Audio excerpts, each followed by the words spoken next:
on.org or call 1-855-387-9166 to find a free training class near you. That's 1-855-387-9166. Oh, I've missed you. Oh, me too. Brought to you by Connect to Compete and the Ad Council. We see the urgent threat of climate change every day, but we often miss those hit hardest by it, women and girls. That's why CARE fights for a more just and sustainable world. You can help. Learn more at care.org/climate. Kansas Jayhawk Athletics announced Wednesday, alongside the Big 12 Media Days, that they're dotting a multi-year partnership with Ripple, an American technology company that works to modernize international money transfers for financial institutions. The letters XRP will be put on a patch on the chest of the jersey, becoming the first college team to have a cryptocurrency on their uniform. The Wichita Windsurge take the Diamond tonight at Equity Bank Park at 7:05 for Game 3 with NWA. From the Sports Desk, I'm Jacob Zimmerman. Sports Report brought to you by Burwell Construction. Decks, pergolas, patio covers, roofing, siding, windows, guttering, and more. 316-794-3430. We're online at burwellconstruction.com. This is Wichita's sports station, K230PY, 93.9 FM, 1410 AM, and 99.7 HD3. KGSO Belle Plaine, Wichita.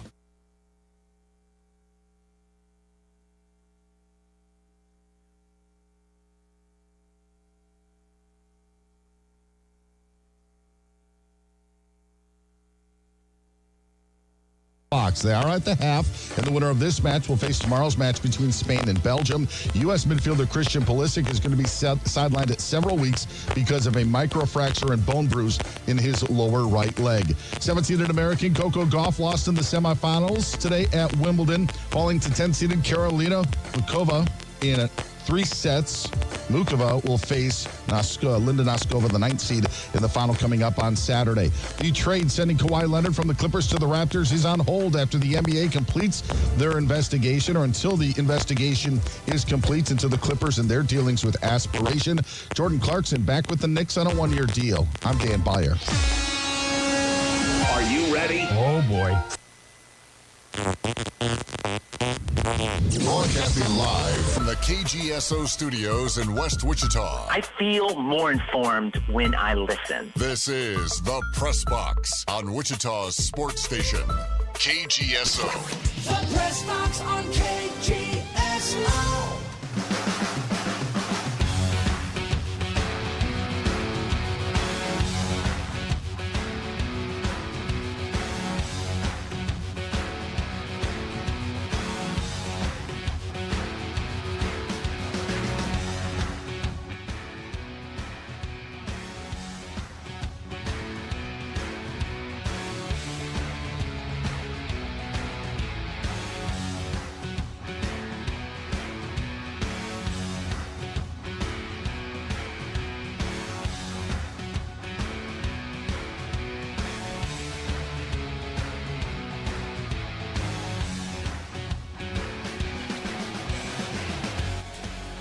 All right, folks, happy Thursday. It is the Press Box on 1410. 93.9 KGSO. In the studio, Jacob Zimmerman, Sasha Bushka. Andy Stats is with us for another segment. Give us a call on the Maximum Outdoor Equipment phone lines, 316-522-1410. We are live across a couple different platforms, Facebook, Twitter, Twitch, and YouTube. Check us out. Drop your comments. And if you miss any portion of the show, watch it back. I know yesterday's Press Box, I clipped it up. We had Colin Klein on the show. Andy Stats was down there in Frisco, Texas. He's now back here in Wichita in the studio, but I clipped that Colin Klein interview. Check it out. Go find it on our YouTube. I've linked it across different socials. Search up KGSO. The rundown looks like this. We're going to kind of recap Big 12 Media Days entirely. We'll play an interview with Avery Johnson that Andy had from yesterday. We'll talk big deal, no big deal. We'll do that fun segment coming up around 4:30. We'll do a little World Cup segment as well. I know France is going at it with Morocco. Kevin Saal, he's going to join the show. Wichita State's athletic director. As guys, the NCAA tournament in 2027 and 2028 is headed back to Wichita at Intrust Bank Arena for the opening round of the NCAA men's tournament. We'll continue our comprehensive coverage series with the New England Patriots around 5:30. We'll bump that back, and then we'll have Andy Hoosier on from KQAM to talk a little Conor McGregor, Max Holloway in the Ultimate Fighting Championship, known as the UFC. Sasha, what's going on, man? How are you? It's a loaded show, Jay-Z. I'm excited to get to it all. Excited about what's to come for Wichita with this announcement today. Should be a lot of fun. I'm interested to hear what Kevin Saal has to say about it. So excited for a Thursday. Always loaded on a Thursday, though. And Andy, how you doing, man? How's your day been? How was the travel back to Wichita? You know, it was great. It was nothing but sunshine coming up through northern Texas and Oklahoma. I am very hot and very sweaty. I'm not going to lie to you. I hope I'm not too odorous in the studio right now. We got a fan behind you if you need. But seriously, yeah, I got up. I joined the show in the morning with Doug and Chuck. I hopped on with Phil earlier, and you know we're going to continue debriefing Big 12 Media Days because there's really so much more that we haven't even gotten to mention. Well, feel free to pick us as your favorite show here on KGSL. All right, real quick, we're going to go to the Maximum Outdoor Equipment phone lines. We want to see what you have to say. How are you doing? You're on the show. Hey, guys. Hey, Andy. How was your trip back to Wichita and everything from the media? My trip was good. I can't hear him in the headphones, but he's loud enough that I can just barely hear him. Yeah, Corey, good to hear from you, man. What's on your mind, Corey? Dude. Hey, I think the gentleman from K-State, the coach, you know, I think when he was there and he did a press conference with him, I think he did very well and everything. And okay, you think Klein nailed his press conference? He did. He knows how to talk in the media. He knows how to do it because, you know, some of his players were there this past week and he pretty much knew what he needs to be doing because he's already been in our program before, just the coach, and he kind of knows what to do with the fans too. First 4 games it's not going to be easy because you got getting the Big 12 conference deal and Hey Corey, let me ask you this. Sorry to cut you off. Let me ask you this before you go because you mentioned Colin Klein right away. I know last season when you looked at like odds going into the year, K-State was right up there with some of the best teams in this conference like Texas Tech to win the Big 12 championship and the season disappointed. Compare that preseason hype to this year's preseason hype with Colin Klein. Like maybe the team is not projected first, second, or third, but they're in the top half, but you've got a familiar name leading the squad, familiar player who set records there with the program and Colin Klein. Is there more hype for this year's team or last year's team? I think there's more hype because he's a good coach. He kind of knows what to do. He's been in our program before down there. He knows what to do. You know, he knows the athletes, the wrestlers. He knows everybody down there. He knows what to do. That's great. To come off that field and focus on what he needs to be doing for the games. Well, absolutely. Hey, Corey, I hope you're doing what you need to be doing the rest of the day. You have a great one. Yes, sir. And you too, sir. All right. Bye-bye. We'll see ya. 522-1410 on the Maximum Outdoor Equipment phone lines. All right, Andy Stats, I want to kind of gear things to you, and you can almost lead this segment here until we get to your interview towards the end here in about 10 minutes. We'll play the chunk of the conversation that you had sitting down with the K-State starting quarterback in Avery Johnson, but kind of just start a little bit with your experience, and then we'll kind of follow in the directions of where you want to go in the pecking order of what stuck out to you the most in the Big 12 Media Days. Yeah, so what I was informed, this was, of course, my first time down at the Big 12 Media Days, and they told me I got a little unlucky. Most of the time, the Kansas teams are staggered. There's one on day 1 and one on day 2, so you're not running around like a chicken with your head cut off. Oh, boy. And people are telling me it was crazy enough for them. They had teams of 3, 4, 5+ people there. It was just me. You can ask a couple of the folks sitting next to me, whether it was the Kansas outlets or the national ones. I was sprinting back and forth with my comrades to all the different places I need to go with my phone, capturing stuff. And you know what? As sweaty and hot as it was in that barely air-conditioned building, I still had a blast. Getting to talk to all those people from all across the conference. People that were had their teams there on day 1, still stuck around for day 2 to get more insights on some of the in-conference rivals that their teams are going to be playing. Again, I can't say enough great things about it. And was there a favorite interview you had, maybe aside from the Avery Johnson one that we'll get to and the Colin Klein that we had yesterday? Is there an interview that really stuck out to you, like a personality that maybe you weren't expecting that people probably don't know about? I'll be honest, and maybe it's because he's from Chicago and I'm a little biased there, but Cam Pickett is one of the starting wide receivers for the Kansas Jayhawks. He's one of the few returners at the skill positions for KU that was actually a starter last year. He started the season hot. His first Jayhawk game, he had 2 touchdowns and another touchdown the game after, and then kind of sat on the bench, didn't see a whole lot of time after that, but he still led the team in receptions because of that hot start. And he was all business, but then when he sat down with me, I don't know, something must have opened up with him. We got to talk about how him and the team have bonded, how new offensive coordinator, well, new to the team this year, but not new to the program overall, Andy Kotelnicki, after his tenure at Penn State's come back to Lawrence, and how he thinks he's going to really boost this offense back to the levels that it was at a couple years ago. Yeah, one of the fun things about going to an event like that is it's not right after a game, right? The pressure's not on right now. It's early before the season, and you maybe catch guys in a little bit more relaxed atmosphere. And getting to sit down with all the players for kind of an extended interview, a little bit longer than just I get one question at a press conference. Maybe you get to know the guys a little bit better. Was there anything interesting that you found out about any of the players hobbies-wise or just things they like to do for fun-wise that you found interesting throughout your interviews? So all of the KU team, it's not just a couple of the position groups, all of them, and I'm glad you brought this up. When you ask them, one of the questions you like to ask on the side, even if it's not during the recorded interview, is just, what have you guys been up to? What's the team doing for fun? Every single one of them, their first answer was bowling. So I asked Cam Pickett, I said, are you guys all like secret 300 bowlers we don't know about?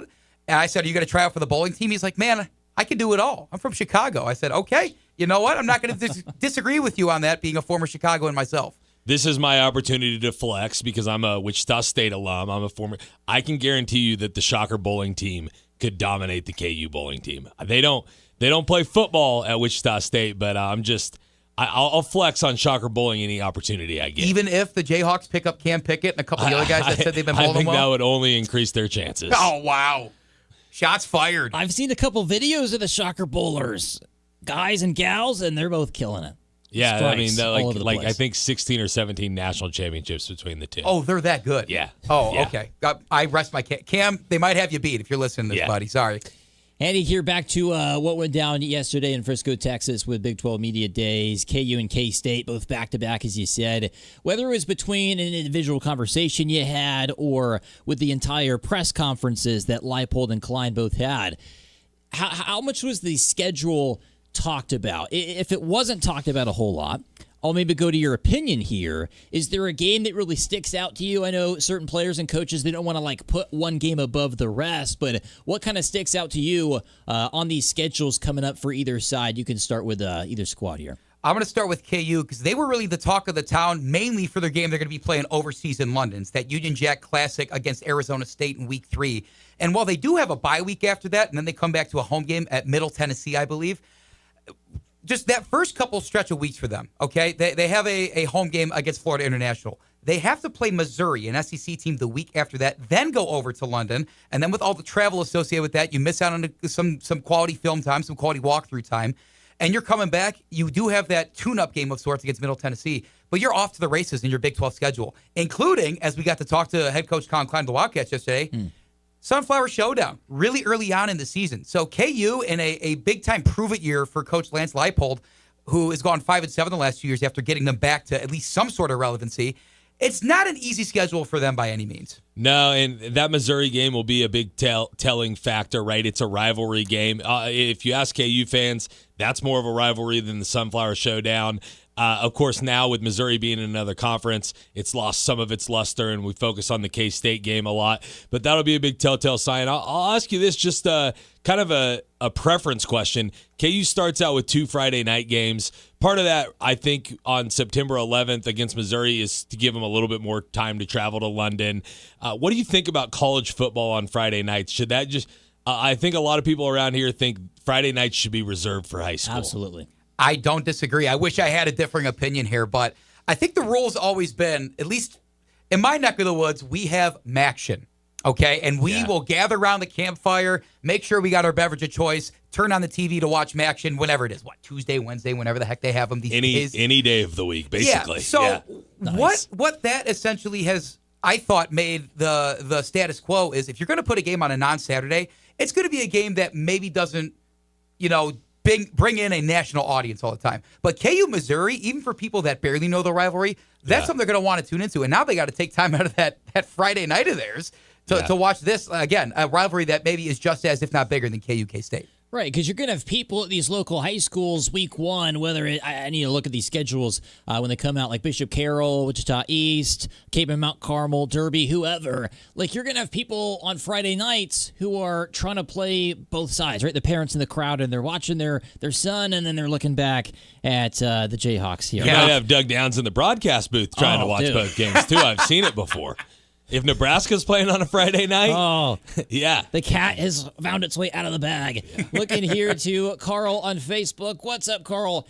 Andy, can you describe the Star Arena? They kind of call this the Cowboys World Headquarters. Is that true? That is exactly right. Yeah, and you can tell that the Cowboys have left their mark in this neighborhood because it's the Ford Center and a couple other buildings connected to it, but it's really the entire neighborhood that the Dallas Cowboys have taken over. When you drive into it, you're driving down this Walk of Fame where there are big statues with like the outlines of the guys' numbers and whole big edifices with describing their entirety of their careers, right? So there was I can't even think. There's a big one for Emmitt Smith. I don't know why. It took me so long to think of the 9,000 Hall of Famers the Cowboys have. But all of that, there's these restaurants, there's these shops around that are all basically peddling Cowboys stuff, peddling sports stuff, and World Cup stuff as well. There were turf fields outside of it with a bunch of World Cup stuff, stores for the FIFA World Cup as well.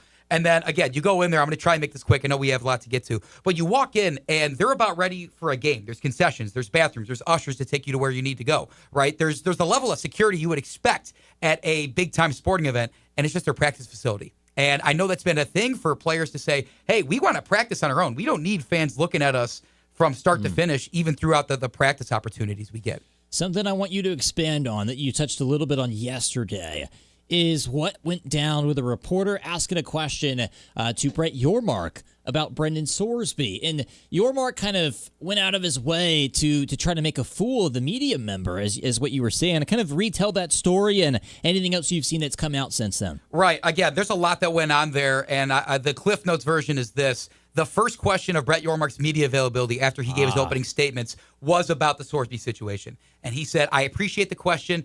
Today is not the time for such questions. Now, whatever you think of that, again, keep that just on the back burner for now, because it comes up again. It is Sean Dillon, who I believe ends up, he's a Texas Tech reporter, so it makes sense. Texas Tech, as I mentioned yesterday, they came in thinking that they've been wronged by the Big 12, that they have a target on their back, despite being Big 12 conference champions last year. So he basically asked the question, why is Tech being punished unfairly when Cincy, where Sorsby played and maybe had knowledge of this, isn't being punished at all? And Yormark gets up from the podium, goes over to him, asks the reporter to stand up and ask the question again. And the reporter does ask the question again, even if you think it's maybe not the best question to ask. And Yormark says, no, we're together as all 16 teams, the Big 12, and I appreciate the question and have a good day. Turned back around and went on with his day. So I want to get your reaction to that, because it was a quite hot way to start the day. Yeah, we did react a little bit to it after you went off the air yesterday, and I think it's interesting because there's no reason to try to make a fool of a reporter. Now, the fact that it was the second time that it came up, but it seemed like it's a different question, right? It's, are you unfairly targeting Texas Tech? Maybe not necessarily directly related to the Sorsby situation. So I think Yormark needs to just answer the questions, and the answer's fine, right? We're 16 teams as one. Texas Tech is part of that 16 teams, and we're all moving together, right? But there's no need to get up and make a spectacle of it. When it's the biggest headline of the entire offseason surrounding your conference, out of anything that could possibly happen. I mean, this is the premier conference for college basketball, yet this betting scandal with Brendan Sorsby, that was the talk of the town, the talk of the nation as far as Big 12 country goes. Right. So for Yormark to know that, obviously, heading in, he probably went under some PR training getting ready for this. There's no way in his training he was like, yeah, you got to go and single out some individual and make fun of him in the reporter row, right? Yeah, in all honesty, I would have answered the first guy who asked it. I would have addressed it and given a clean answer about how we're moving forward as a conference, and then say that I want to put that to bed. This is about the Big 12. This is the next thing. But if you don't answer it to start with, people are going to go back to it. That's the nature of reporters. And so you kind of have to give some sort of answer to kind of put it to bed, in my opinion. Some of my fellow media members mentioned that there's still a lawsuit going on between the Big 12 Conference and Texas Tech. So I understand legal issues might be a part of it, but I also think the whole situation is kind of sticky, right? You kind of feel gross no matter whose side you're leaning towards here, because should the question have been asked, should it have been phrased like that? Yormark maybe said the right thing, but in the wrong way. It's all kind of toiling in murk a little bit. And day 2 was a lot more of a celebration of the teams rather than worrying about a quarterback that's not even going to suit up for one of the teams this year. So we talk about Yormark and kind of the opening press conference he had before following were all the head coaches of these squads.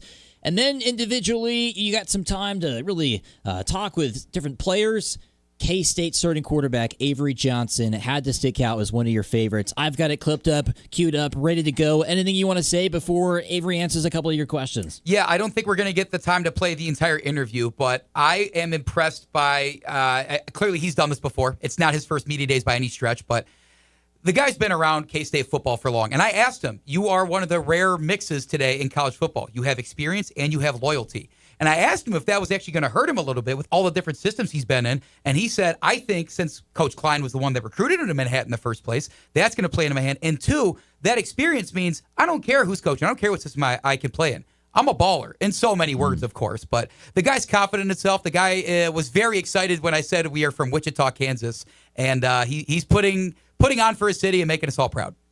With the Mays connection, it makes perfect sense. So with Andy Stats and Avery Johnson, here we go. He caught up with him yesterday in Frisco, Texas. This offense with under Coach Klein, I'd imagine you're going to get him out in space, not only with the ball on a handoff, but there's going to be a lot of passing game that involves the running backs as well. Again, getting playmakers in space is certainly always a priority for a lot of offenses. How do you think you guys are going to do that this year, maybe differently than we've seen you in the past?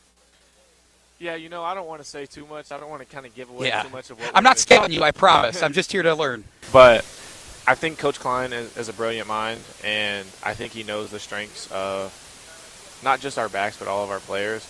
And I think he knows how to put people in the right spot in different plays and get guys touches.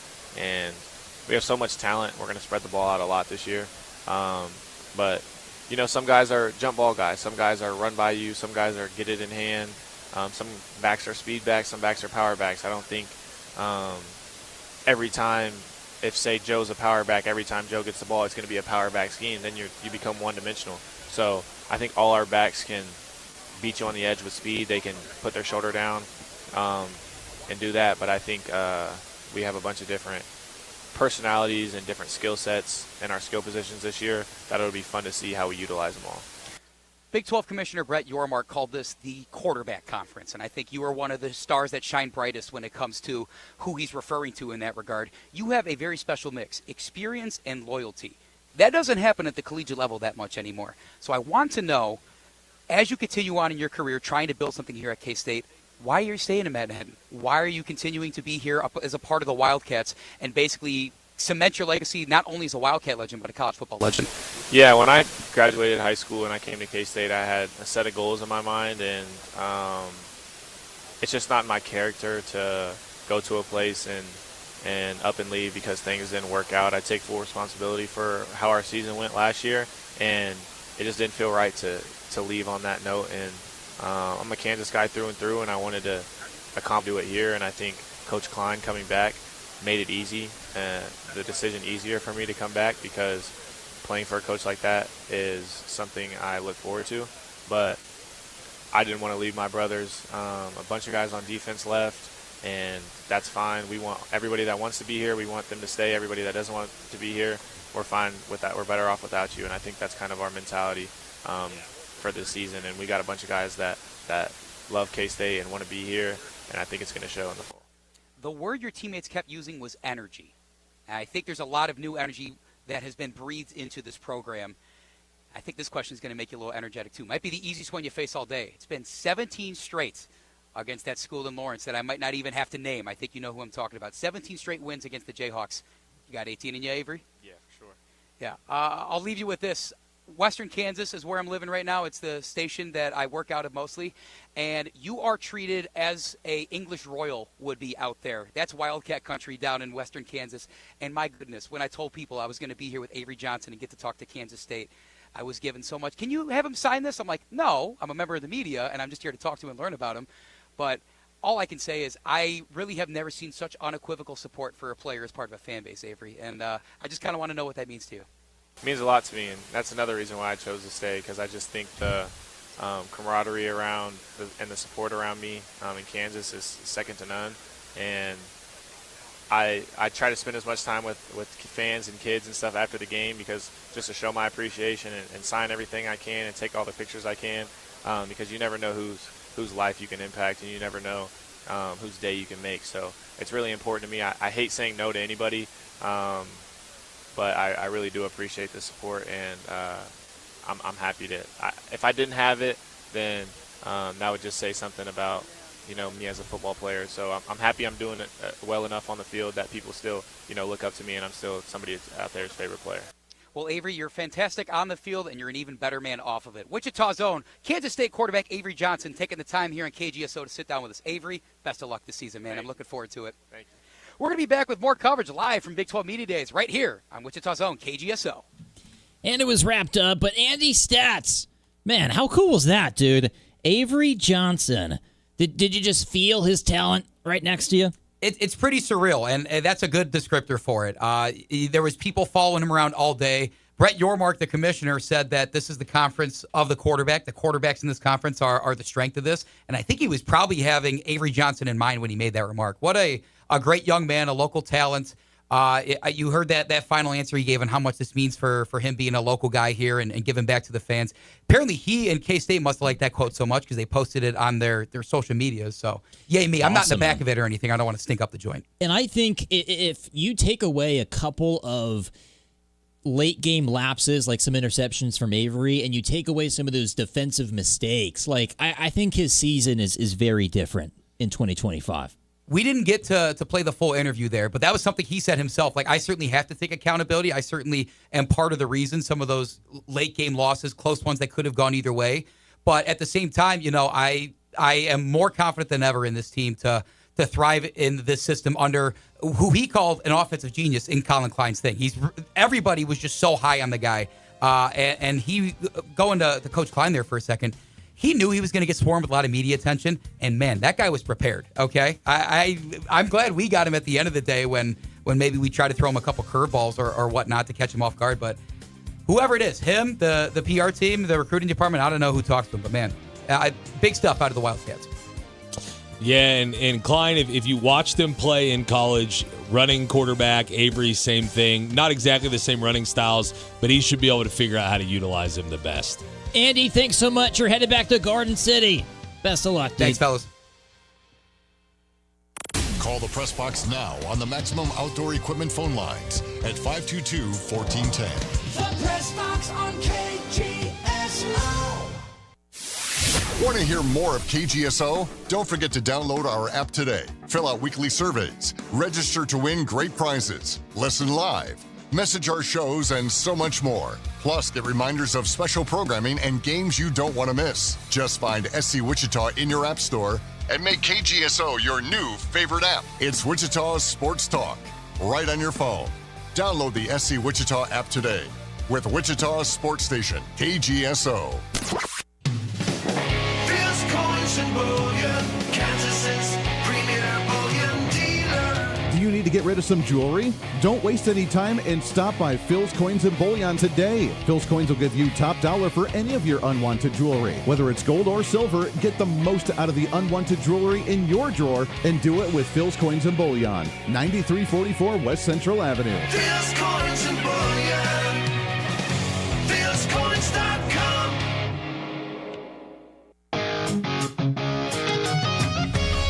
Wichita Clear Bra, your quality auto spa. Summer is heating up, and Wichita Clear Bra can get things cooled down for you. The XPEL heat-reducing ceramic tint blocks infrared rays and keeps your car cooler all summer long. Keep your car looking fresh and make it easy to clean with ceramic coating. And don't forget to check out the Wichita Clear Bra detailing services to get the summer started with a fresh ride. Wichita Clear Bra.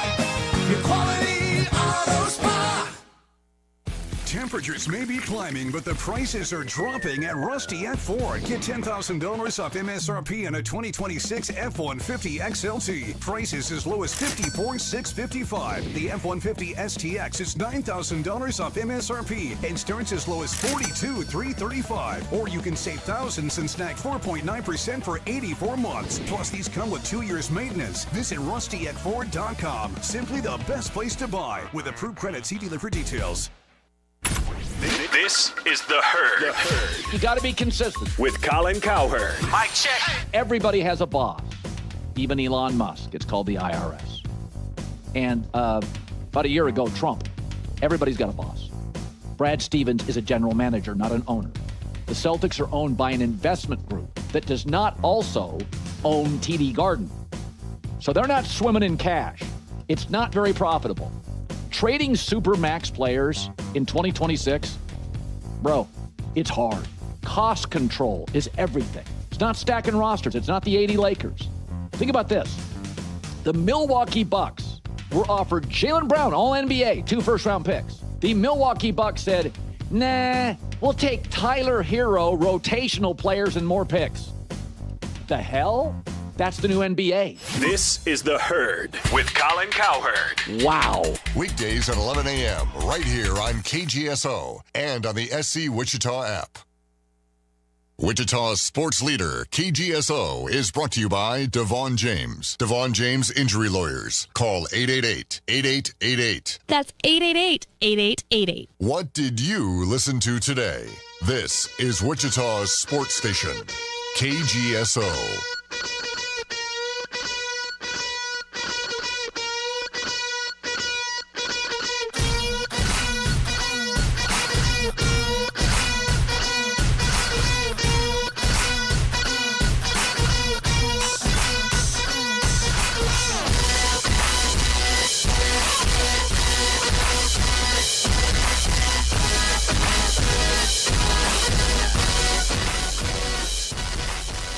Oh, how about that little fresh blood on the airwaves with Andy Stats from Garden City. Still a part of the KGSO tree. Doing great work down in Frisco, Texas at the Big 12 Media Day. So that'll probably be a wrap. I feel like I've said Big 12 Media Day 1,000 times this week.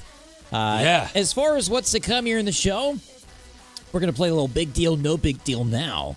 We'll talk with Kevin Saal. Guys, the NCAA tournament announcement, Wichita Interest Bank Arena. Now, the format is going to be a little janky. We'll have to deal with this play-in being massive, and our paper KGSO bracket, TBD on what we're going to do there, but 2027, 2028, it's the Tuesday and I think Wednesday games you have.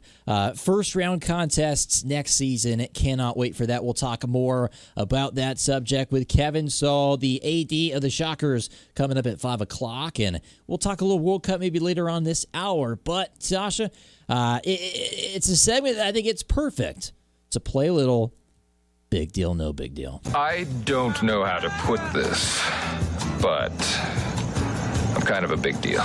It's not a big deal. It's not a big deal. It's not a big deal. It's not a big deal. It's not a big deal. It's not a big deal. Ah, it's no big Robert, deal. you don't get it. It's the Catalina wine mixer. People have killed to be in the position that I'm in. He's right, Dad. It's a big deal.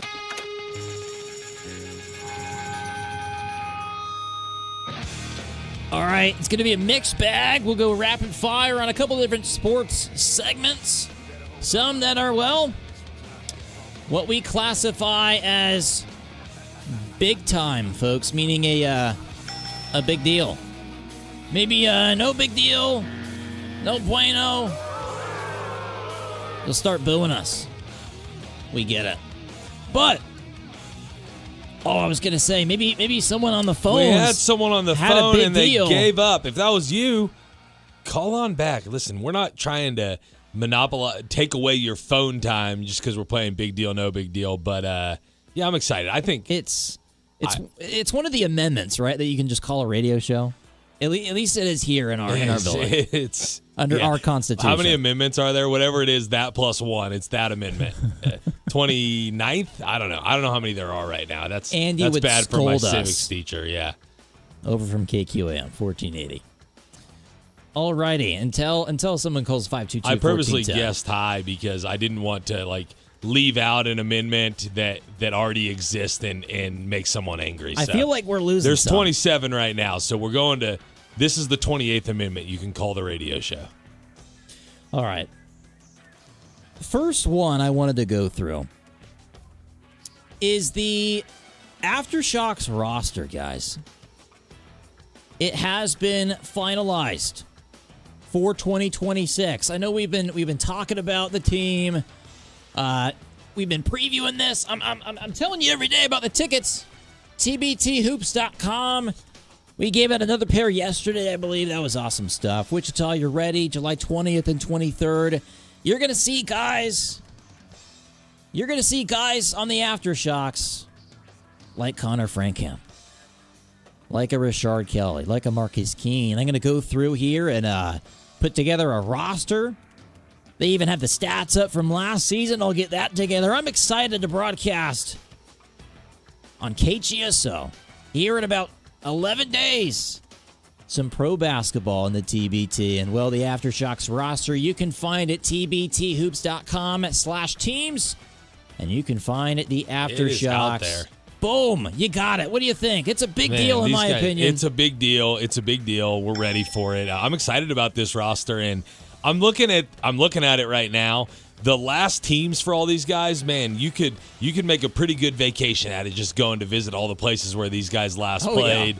Yeah. You've got Taiwan, you've got Japan, France, Poland, Germany. You can get all over the globe with where these guys have been. So it's going to be a lot of fun to watch them. 6 former Shockers on this year's roster. So the new ones being Mo Udeze and Dexter Dennis. Everybody else, the other 8 guys were all on the team last year, so a lot of returners from the champion. Okay, I'm pumped up because I want to check out Dexter Dennis because you've been raving about his abilities. I'm excited to see Marcus Keene as well because we interviewed him after he won the TBT, won Player of the Tournament. But guys, honestly, if you pull up the numbers, there was a really good case for Nike Sabande to win it as well. I was already thinking, man, can I find anything on Sabande here from this past season playing in Germany? I think I pulled up a clip, a dunk he had. The dude is still springy as ever, and I think he's in line to, who knows, maybe he'll insert himself into the starting lineup this year. I have no idea about that, but all I know is Sabande and this Aftershocks roster being finalized. It's a big deal. Yeah, and Sabande was a little bit less along in his career than some of the other guys, so maybe still getting better, right? He is 27, but he went undrafted in 2023. He's played all over the world, 2025 to present in Germany, but Sabande's very athletic, and I think we will see a lot out of him this year. So excited about that. All right, I had to get that one onto the show. All right, next up here on Big Deal, No Big Deal. This is a really a story from the past, but it is now coming to light, and it has to do with action on the gridiron.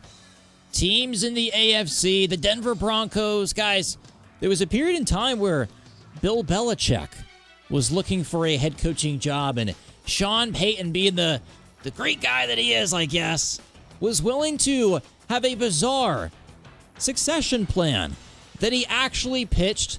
I think he considered pitching to ownership, and that was going to be he temporarily stepped down to be the assistant coach, let Bill Belichick become the head coach until he broke Don Shula's all-time wins record, which he is just short of, by the way, 15 wins. Look, I think it would be a major headline if you had a coach as accomplished as Sean Payton, actively willing to take a back seat and just really be the souped-up offensive coordinator and let Bill handle the defense. This is a major what if.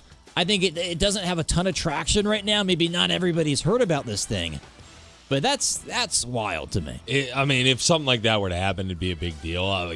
Wait, why is Sean Payton looking to help Bill so much? I don't know. Weird. But Sean Payton is a really good head coach. I don't know that would be an improvement for the Broncos. I mean, you'd have one of the best defensive minds of all time and a great offensive mind all under one roof.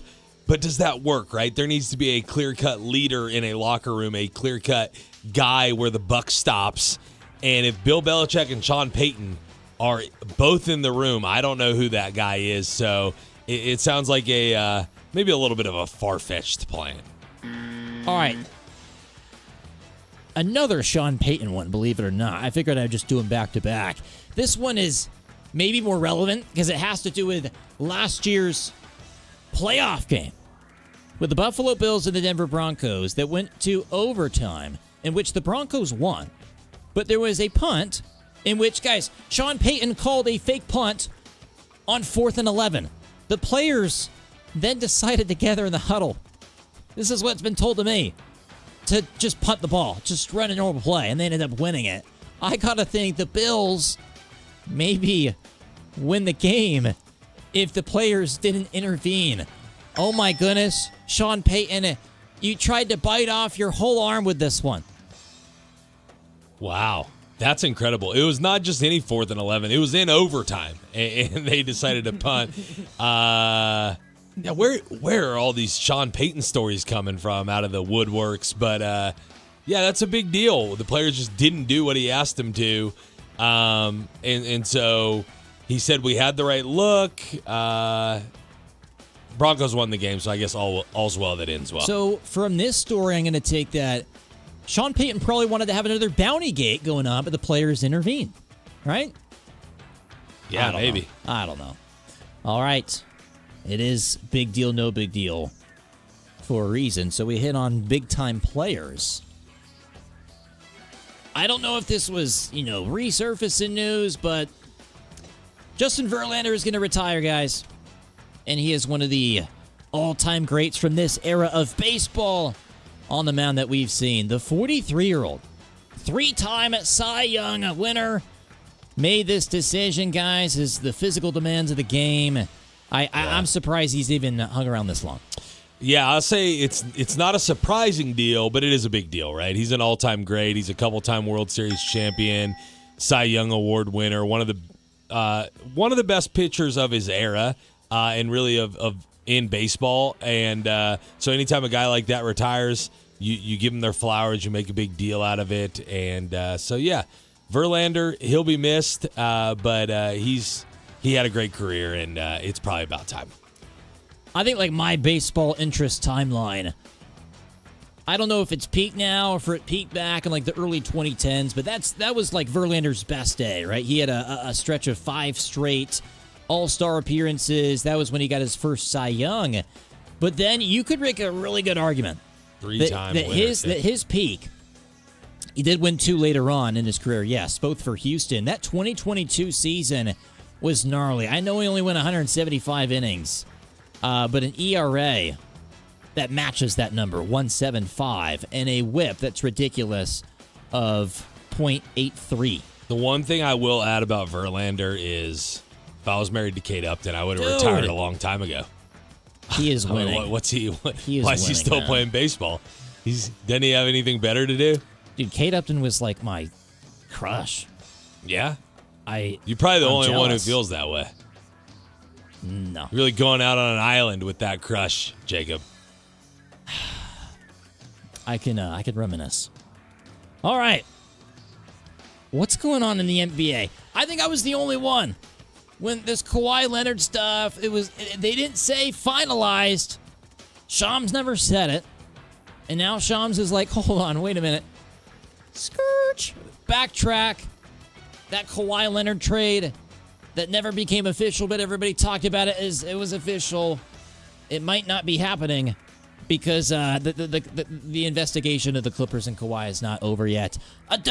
Like, come on, guys. Why did we not ever get a resolution to this last season? This was last year's offseason story with Kawhi Leonard and the whole tree business. I mean, Kawhi, we get it, man. You were so scared about going to L.A., You forced the Clippers' hand into the worst trade of all time, perhaps, and you demanded the money under the table And now you're trying to flee to another country. Listen, I'll say this: the same incident's going to cost the Raptors Kawhi Leonard twice. Because if the Clippers hadn't been illegally paying him the first time, he might have signed with the Raptors when he was a free agent in the first place. Mm-hmm. Now they're trading for him, and they can't be completed until after the NBA investigation.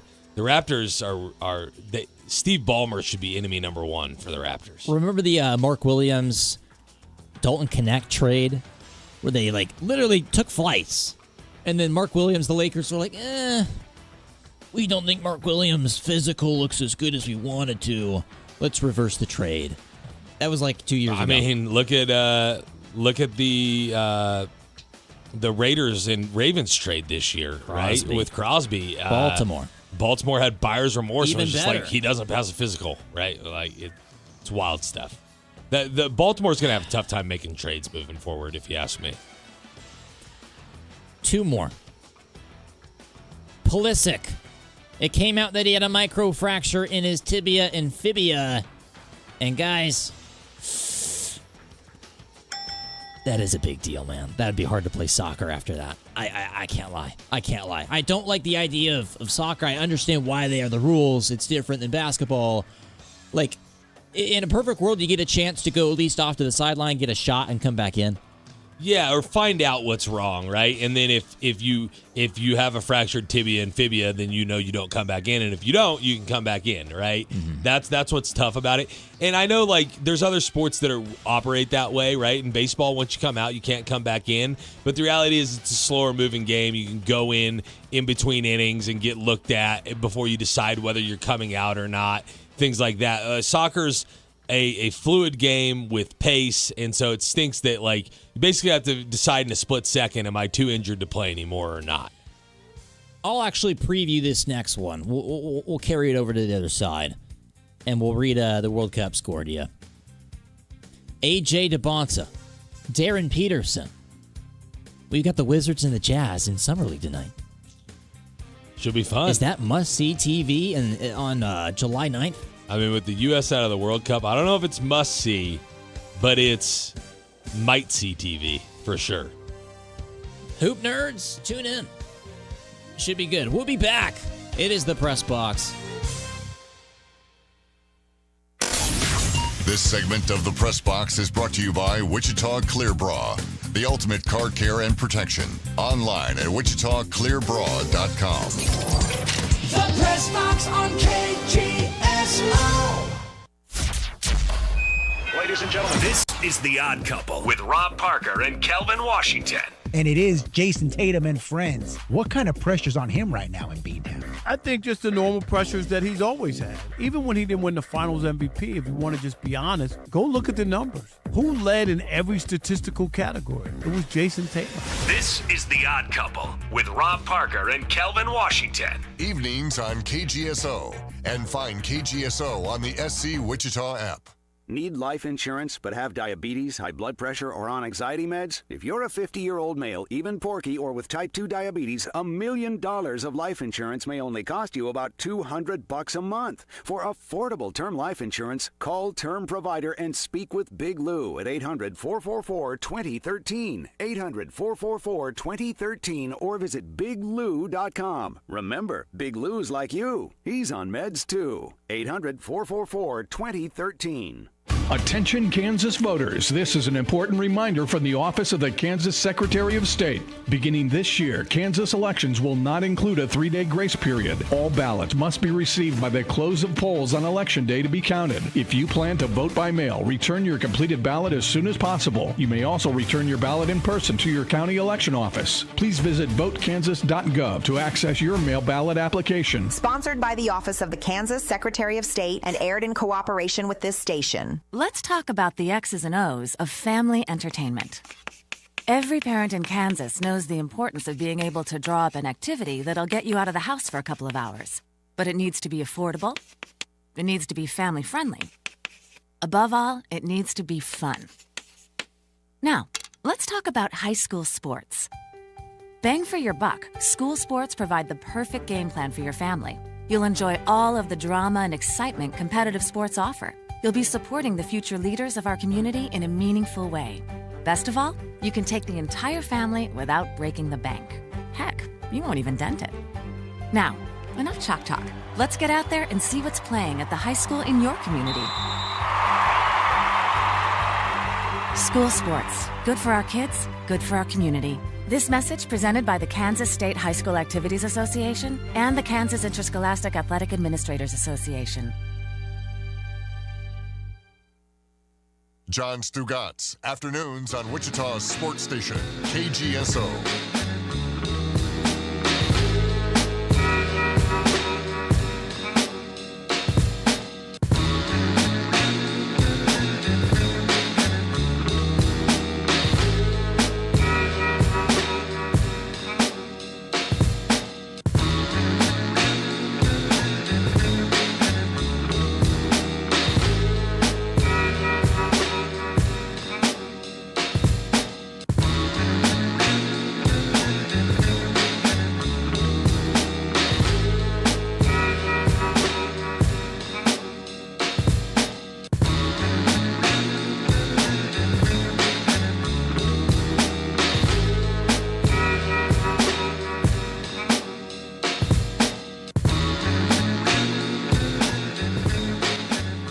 Hey, how we doing in the ICT?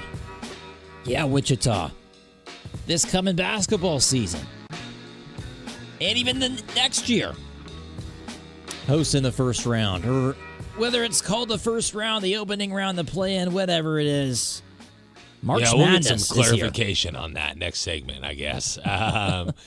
But I remember this when they first went from 64 to 68, which is a long time ago now.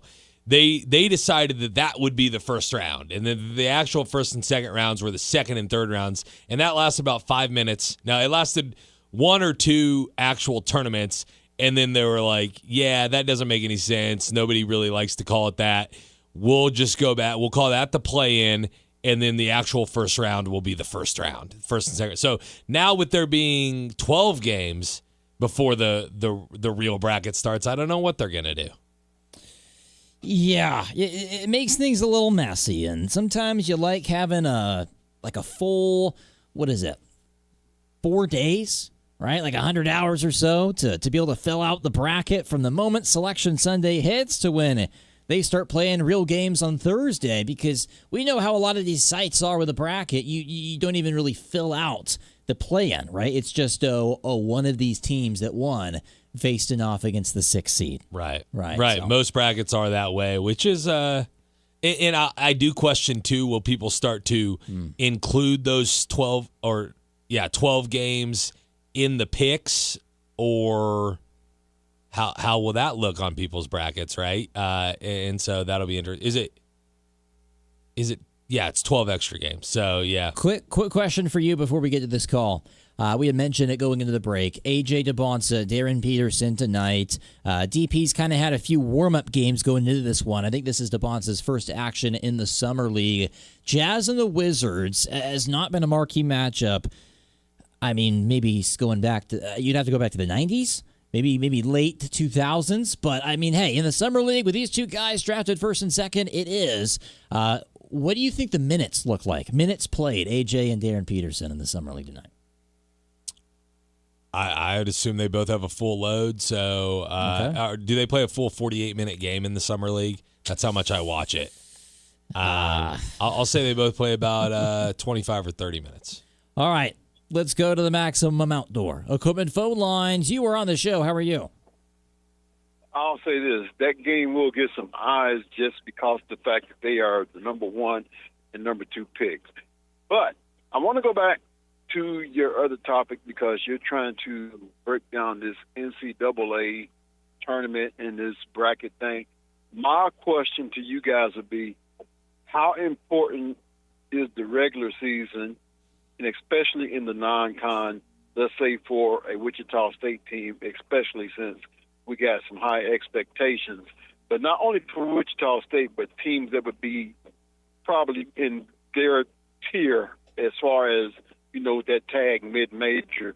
How more important does the non-con and the regular season play a factor? And I'm going to hang up and listen. Appreciate the call, Anthony. I think for the Wichita State Shockers, it does not change a ton for their regular season. I think what it does remind you is that kind of like we saw this past season in college baseball with Oklahoma winning the whole thing, even though they had like a sub 500 record in conference play, you're going to see teams now like Auburn that wanted to get in this past season that was crying, and Bruce Pearl was even making a case. Like, I think now teams like that are going to be the norm. And it's squads like that who maybe have these lackluster performances, even in conference play, where they kind of roll over late in the second half. They're like, we're down 10 points. We're getting in the tournament anyways. Who cares?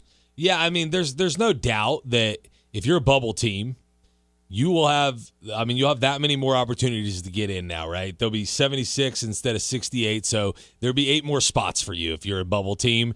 So just look at the last 8 left out in this year's tournament. They all would have been in it. Is that necessarily a good thing? I don't know. I don't think it's going to get – if you're a fan of like mid-majors, it's not going to serve the purpose that you're hoping it does. But if you want to see the 11th place team in the Big 12 in the tournament, then you might get your chance, right? If you want to see the 13th place team in the SEC in the tournament, you might get your chance. My opinion has always been is those teams have all year to prove they're good enough. All they have to do is finish in the top half of their conference, and they're probably going to the NCAA tournament. I don't need to see more of them. If you're going to do this, I'd rather see more teams from the American and the Mountain West and the A-10 and conferences like that, and then maybe even every once in a while an extra team from one of the lower level conferences. And I'm saying this as a guy who's a fan of a team who's been in the first 4 twice, right? Who's been in the bubble, on the bubble multiple times, and has even had some NIT appearances where they probably would have been in the tournament if this was the format. I still don't think it's a good idea. World Cup quarterfinal between France, maybe the favorite to win the tournament, and Morocco, 2-0 in the 89th minute. Kylian Mbappe and Dembele both have goals that took place in the 60th and 66th minute. So, look, Morocco was holding on there with good defense in the first. And then in half number 2, I saw Dembele's goal. Looks like Mbappe wrapped one around a defender just inside the post as well. So, a couple nice goals from the Frenchman. Yeah, and France is listen, it was tied for a long time, and it looked like Morocco was putting up a fight, but France is proving that they're the favorite to win this tournament for a reason. Flexing their muscles, man. Flexing the muscles. Who's on the slate for tomorrow? Here on the FIFA slate, Spain and Belgium. It's a 2 o'clock start, so it might be wrapping up as our show starts. There you go. But really, your show starts, Sasha. I'm going to be out tomorrow and Monday. Yeah, surprise guest host tomorrow. There's a couple options floating around out there, so we'll see exactly what that looks like, but I'll be in that chat. Kevin Saal joins us next. Want to hear more of KGSO? Don't forget to download our app today. Fill out weekly surveys, register to win great prizes, listen live, message our shows, and so much more. Plus, get reminders of special programming and games you don't want to miss. Just find SC Wichita in your app store and make KGSO your new favorite app. It's Wichita's Sports Talk, right on your phone. Download the SC Wichita app today with Wichita's sports station, KGSO. For over 55 years and 2 generations, the Southwestern Remodeling Professionals have been providing homeowners in the Wichita area with a truly unique luxury remodeling experience. From the initial consultation through project design and production, our team provides concierge-style service with a true focus on the best quality products and professional installation. Are you ready to experience something truly different? Give us a call today at 263-1239 or visit southwesternremodeling.com. Fire sale at the Black Friday Deals and Discount Store on 47th and Broadway. Truckloads of brand new items from Amazon, Walmart, and Target. But for just $10, nearly everything in the store is on sale for just $10 Friday and $7 on Saturday. Electronics like controllers, laptops, headphones, just $10. Name brand clothing and shoes, Stanley Cups, accessories, all kinds of household items, just $10. Come check out the brand new Ashley furniture for discount price. 120 days, same as cash, $5 down. So don't break your budget and shop today at the Black Friday Deals and Discount Store. Looking for a new-to-you ride? For over 70 years, customers have trusted Rusty Egg Ford with quality vehicles and exceptional service. We have 500 used cars available with 150 Ford Blue Advantage certified. From fuel-efficient cars to tough trucks and versatile SUVs, you'll find quality, value, and selection all in one place. That's peace of mind with every mile. Buy with confidence at Rusty Egg Ford. Visit rustyeggford.com. Family owned and simply the best place to buy. See dealer for details. Adopt US Kids presents Multiple Choice Parenting. You're bringing your daughter to her favorite pop star's concert. Do you A, wear earplugs? Isn't this fun, Dad? I'll have a soft pretzel. B, remember the moment with matching concert t-shirts? That's gonna be $180. Or we can just take a photo. C, show her how you used to do concerts. We're going crowd surfing. I can't. He's too heavy. Oh my God. Or D, just roll with it. Woo! Justin! Look at us! We're over here! Justin! OMG! He just looked. I love you, Justin! I love you! When it comes to parenting, there are no perfect answers. But that's okay, because you don't have to be perfect to be a perfect parent. Teens in foster care will love you just the same. For more information on how you can adopt, visit adoptuskids.org. A public service announcement from the U.S. Department of Health and Human Services, Adopt U.S. Kids, and the Ad Council. Good morning, class. A quick head count. Tiffany. Here. Zach. Yup. Steven. Is he absent again? For many kids, just getting to school feels like a challenge. Staying through graduation is even harder. That's where Communities in Schools comes in. A powerful community of caring adults, working with vulnerable kids in schools every day, helping them overcome the barriers that stand in the way of learning. Hunger, homelessness, health problems, and even emotional trauma. Communities in Schools. We're inside schools partnering with teachers and counselors, empowering at-risk kids by providing supportive relationships, doing whatever it takes to help them thrive in school and have brighter futures. Communities in Schools. We're in schools to help kids stay in school. See how we help all kids succeed at communitiesinschools.org. This is Wichita's sports station, K230PY, 93.9 FM, 1410 AM, and 99.7 HD3. KGSO Belle Plaine, Wichita. Broadcasting live from the KGSO studios in West Wichita. I feel more informed when I listen. This is The Press Box on Wichita's sports station, KGSO. The Press Box on KGSO.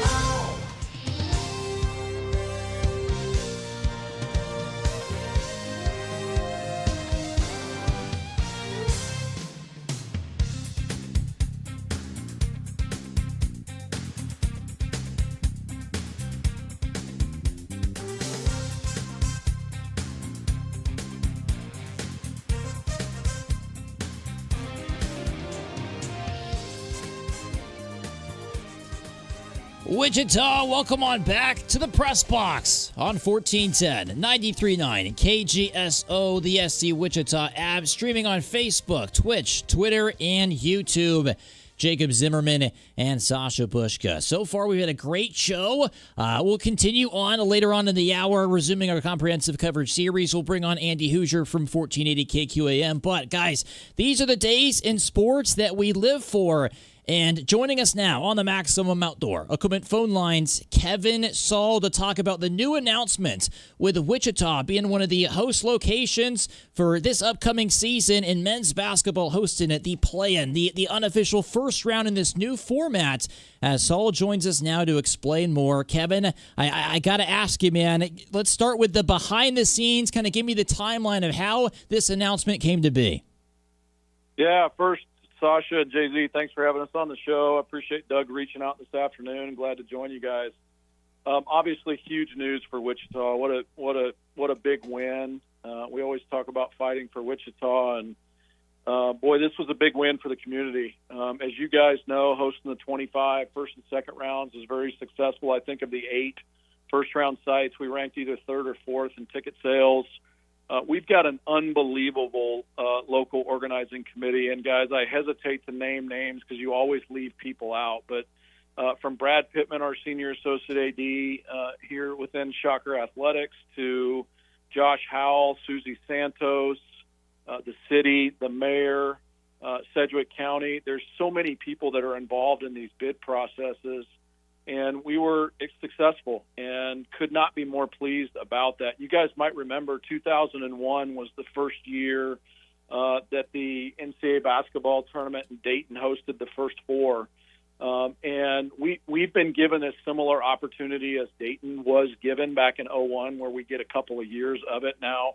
Our local organizing committee, we connected this afternoon, and everybody's clear. Our job is to now go earn it as an indefinite first four site, and that's what we want. We want a couple of decades of hosting the first four in Wichita. So we're honored by the opportunity.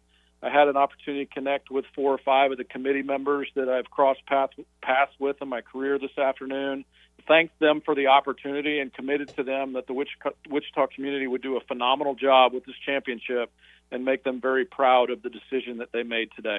Yeah, absolutely. So you talked about it. You had to go to the NCAA, the group of people from here in Wichita, and sell them on the fact that Wichita would be the perfect place to do this, and now Wichita has to prove it. So tell us a little bit about that sales pitch. Why is Wichita the perfect place to host these opening round games for the NCAA tournament?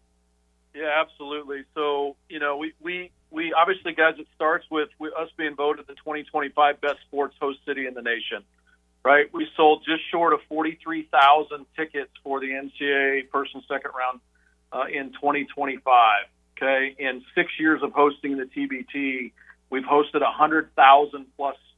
We've sold 100,000 plus tickets in that event.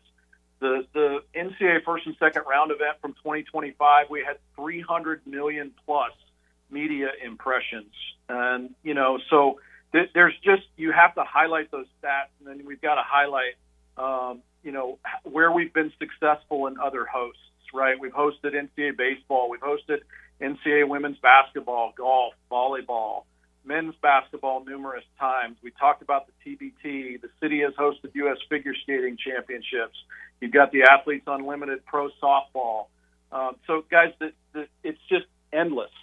We broke ticket sales records for the women's basketball WNBIT. The bottom line is, as we all know, living in Wichita, it is a insatiable appetite for college basketball in the city of Wichita, and we've got to do a good job of both highlighting our ability to host it, to host a first-class student-athlete experience in Wichita, and to do the same for the NCAA. So it's an easy story to tell, guys, but it is a long process. It's a bid process that, we submitted bids 2 or 3 weeks ago.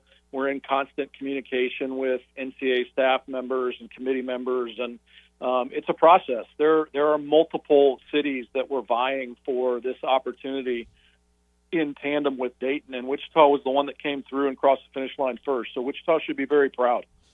Talking with Shocker AD Kevin Saal here in the press box on KGSO with, of course, the massive announcement today that the 2027 and 2028 Division I men's basketball seasons, their opening round, the championship tournament will be here in Wichita. So I wanted to ask you this, because this is sort of the controversial side with expansion, right? You're going from 68 to 76 teams here, Kevin. Like, what's your take on that? And I gotta ask you, like, what's your argument for expansion? And certainly in this case, it's benefiting Wichita.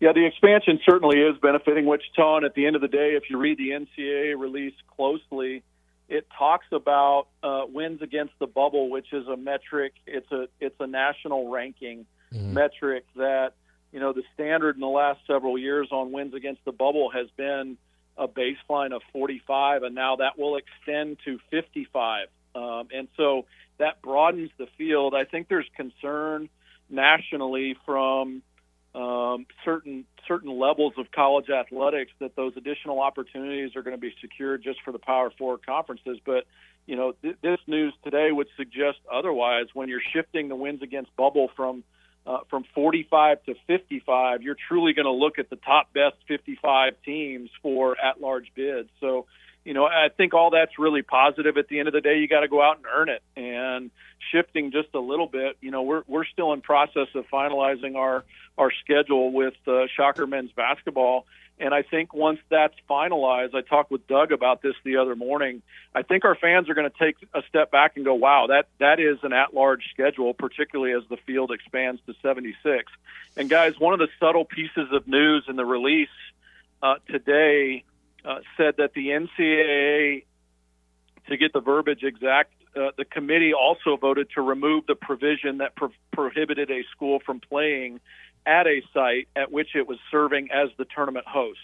So what that means in simple language is the NCAA will consider placing teams in venues and at locations where their school may be hosting.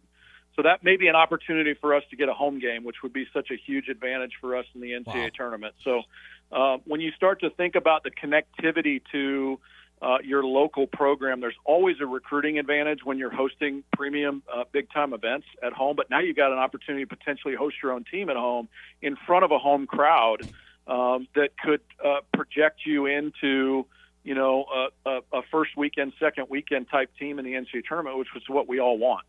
Yeah, that would be a lot of fun, and Doug sent me that just before the segment that was a possibility. So hopefully Wichita State either wins the conference or they're safely in as an at-large. But if it comes to that, it would be fun to see them play at home for sure. You mentioned Wichita State University as a host. Obviously, the games will be played down at Interest Bank Arena, and you kind of split hosting duties with some other entities.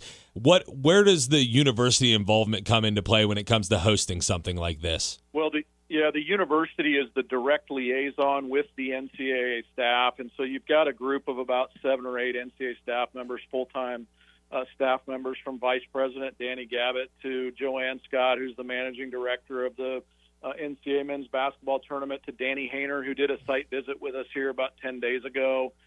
You've got a group of folks that Wichita State will be the primary conduit with the NCAA. However, as we all know, in order to host successful events, you've got to have a highly engaged local organizing committee and a community that really supports the event. We have that in Wichita. We have that LOC with Visit Wichita, Susie Santos, Josh Howell's team. Those guys do a phenomenal job. We're aligned with the Greater Wichita Partnership, with the City of Wichita, with Sedgwick County. So it takes a lot to pull these events off, do them well. And we want to perform at such a level that when the NCAA leaves here after the 27 or 28 opportunity for us to host, that they look at each other and they look at us and they look at our community and they say, why would we ever leave here, just like they have said in Dayton? So we want to do a phenomenal job, and we want to earn this thing for the next couple decades. Kevin, something that you said earlier in this interview, the Aftershocks. Now, we are pumped up to broadcast some Aftershocks games here on KGSO. We're pumped up just to be there at Coke Arena to see what could maybe be a repeat here in 2026. I want to give you the floor to really promote this team here this season and anything that might else go into it. Well, we're returning champions, and as we know, Wichita community loves champions. So we'd ask folks to come out and support. We're selling tickets locally through our ticket office, 316-978-FANS. And while you're getting your TBT tickets, feel free to go ahead and purchase your Shocker season tickets as well. It is a great opportunity for us. You guys remember the historic run last year, winning the $1 million purse. The Aftershocks did a phenomenal job.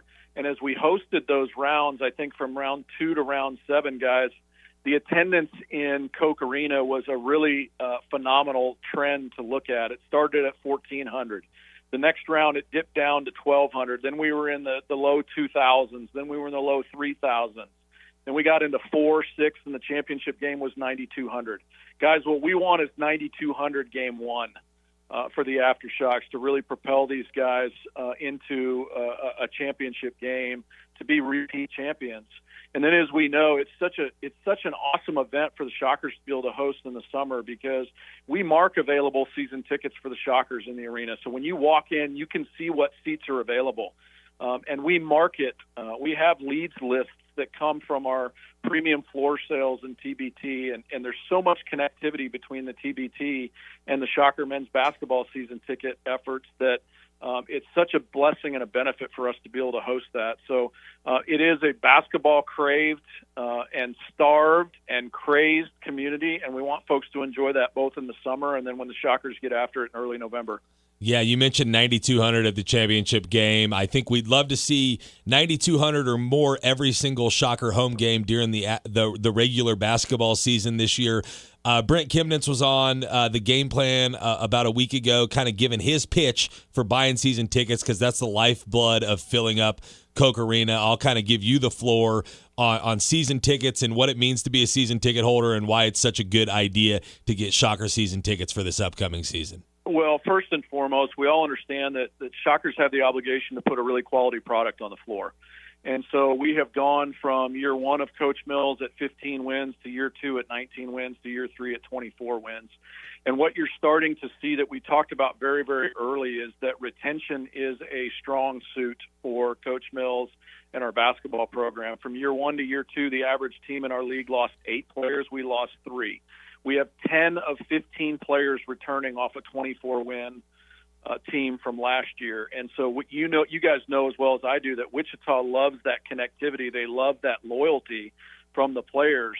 And so we're asking for that in return from the Wichita community is come out and support this team, man. Get your season tickets because it not only helps propel a conference championship team, a conference tournament championship team, it helps to drive and fuel a second weekend Sweet 16 type team. And we all know that those resources are incredibly important, not only to support the men's basketball program, but to support our other 13 sports that we have within our athletics program. And so it's very, very important that in a community of 500,600,000 in the MSA, that we have the ability to sell 8,000 to 10,000 season tickets and get that place sold. And that shouldn't be hard to do, guys, with a really quality product, a lot of loyalty in our program, and a bunch of players that love fighting for Wichita. So just encourage folks to call 316-978-FANS. Get your season tickets today. We are headed in an upward trend, and we need Wichita in Charles Koch Arena supporting us from game one. And hey, Kevin Saal, Shocker AD, when you say fight for Wichita, I think about the We Fight for Wichita Fund.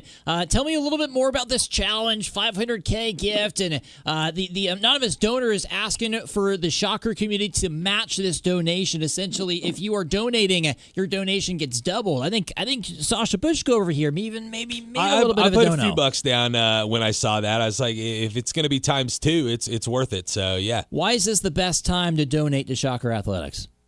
Well, I think, guys, we're talking about direction determines destination. There's a lot of positives in terms of our direction and where we're headed. I am incredibly encouraged and appreciative and thankful to our donors. You guys may know, I started here in July of 22 and that we were already a year into the NIL era. And unfortunately, we hadn't raised a whole lot of money. In fact, we had raised zero money at that point in time. And so we went through a pretty aggressive education and training and just getting embedded in the community, this process for 6 months. We raised the first NIL dollar January 6th of 23. So we're basically 18 months behind. And what I can tell you definitively, guys, is we're in the top 3 in our league now. So over the course of 3.5 years, we have positioned Shocker men's basketball where it needs to be from a resource standpoint. We don't need to be the nicest house in the neighborhood. It would be nice to be number one, but we don't need to be number one. We can sweep a Memphis who is investing more in their resources like we did last year, beat them at their place and beat them at our place for the first time since joining the American. We can do those things and not be number one in the league, but we do need to be in the neighborhood. That's really important. And so I'm just incredibly appreciative for the anonymous donor that provided our largest revenue share NIL roster resource gift in the history here this last 3.5 years that we've been working hard at it. And we've had a lot of folks that have responded to that. So our goal is here in the next 4 to 6 weeks to be able to meet that 500,000, turn it into $1 million. And guys, I will tell you that we are in conversations with other folks about similar sized gifts to represent future matching campaigns as well. And that's how we will move the needle. The goal is to be a perennial top 16, Sweet 16 type team, top 25 ranked team. And in order to do that, we've got to align resources to those expectations. I'll circle. I was going to circle it back to the to the announcement of today, but you just kind of piqued my interest. I look at this season as like Paul Mills has had a good steady build in the men's basketball program, and it feels like maybe a little bit of an inflection point this season. 10 returning players, did really well in the transfer portal, getting the targets that they wanted, potentially going to be picked first to get first in the American. And I think it's a season where Wichita State basketball can really build momentum towards getting the resources necessary to be a top 25 nationally relevant type program. Do you feel the same way about this year's basketball season? I don't think there's any question, guys. I agree with you 100%. And I think what's really important to know is, 3.5, 4 years ago when we were interviewing Paul Mills, there were a couple of points that really stuck out. Number one was player loyalty and retention with very little NIL and roster resources dollars. That was a theme that came through very, very strongly. And we felt like that was important to bring to Wichita as we built our program, that we could have a coach that was leading young men that saw value in something other than the dollar, right? Whether it was a relationship with the staff, the development, future placement, professional players coming out of the programs. I think that's point number one. Point number two is that if you go back and look at the 6 years of Coach Mills' tenure at Oral Roberts, the win total increased each one of the 6 years. So you had your first year, and then the 5 years after that, the win total increased every single year. You're also seeing that here at Wichita State. So from that perspective, prior performance does predict future behavior. He's capable. He's done it before. We're in the midst of doing that now. We look to take a really nice step forward and keep that progress going this year. And we need Wichita and your commitment to be in Charles Koch Arena and your financial commitment to support the program for us to continue making those strides forward. Well, I'll go ahead and go full circle back to the big announcement with today and getting the bid accepted to host the opening round of the NCAA tournament here in 2027 and 2028. Kevin, tell me a little bit about what you've heard from the NCAA. Were there a lot of comments talking about, hey, in 2025, the atmosphere, the ticket sales here in Wichita, we just have to come back. Like, how much did 2025 success turn into what is now 2027 and 2028? Well, I appreciate that question, and I will tell you that 2025 has a role in it. But as I mentioned before, the recent women's basketball invitational tournament, the WBIT having record attendance, the TBT, I think we've set somewhere close to 13 of the top 20 attendance records for TBT over the last 6 years.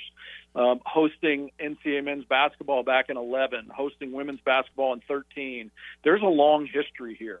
And so what we have to do is tell the story really well. It is an involved, it is a significant project to submit really competitive bids for these NCAA tournaments. And so as we've communicated with committee members, we're hearing things like, man, congratulations. We're really excited for the city of Wichita.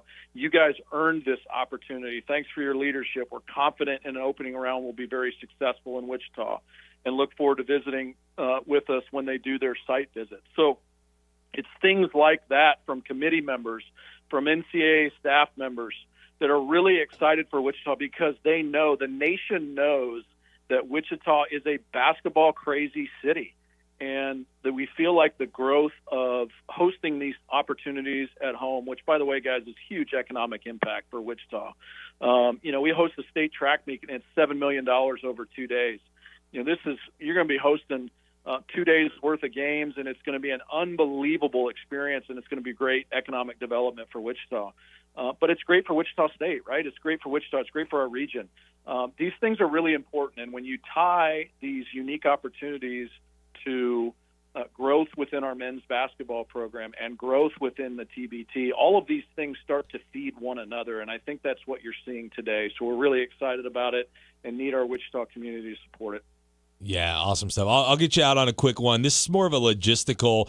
Obviously, there'll be 12 games in this opening segment of the tournament, 6 here, 6 in Dayton.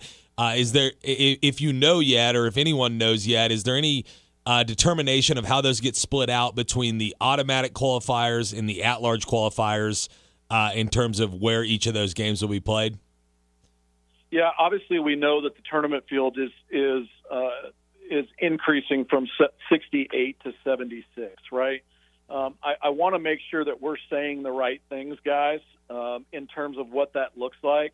And I don't know that all of those details are yet finalized. So I don't want to get out in front of the NCAA and start talking about format or seedings of teams that will occur. But if you go back and you look at the NCAA release, there certainly is some information in there about selections and about what this thing could look like. But when you expand, there's a lot of logistics to think through, guys. I think what's really interesting is that we've talked about already on your show is the fact that as the host, that Wichita could potentially play in the event. That's key, number one. Wichita was attractive also because of our central geography, right? And you guys have heard the stories about teams getting in and out of Dayton and having to go, maybe a West Coast team getting into Dayton and then going back out to the West Coast. They wanted a centrally located team as well to help with those travel components. And so as they seed and they place teams on seed lines, whether that's the 12 seed line or whatever, they might look at geographic pathways to try and create the most efficient travel pathways for teams to serve the student athletes and coaches and try and minimize their travel as much as possible. So my point in telling you all that is there's a lot of logistics and details to work through and much that will be announced. I just don't want to get out in front of the NCAA and allow them to do their work and the committee to do their work, and then we'll serve them well when they get here in Wichita. Big-time college hoops news. Shocker Athletic Director Kevin Saal to break it down. Kevin, thanks so much for the time. All right, guys. Thanks so much for having us on the show, and go Shockers. Yep. Thank you. Go Shockers. Woo! Devin, he's hyped up. Jim, you are ready to go for this. We'll read your comments on the other side. We'll resume our comprehensive coverage series. We're talking the Patriots. We'll talk UFC to wrap up the show. Man, it's a great one. Don't touch the dial here on KGSO.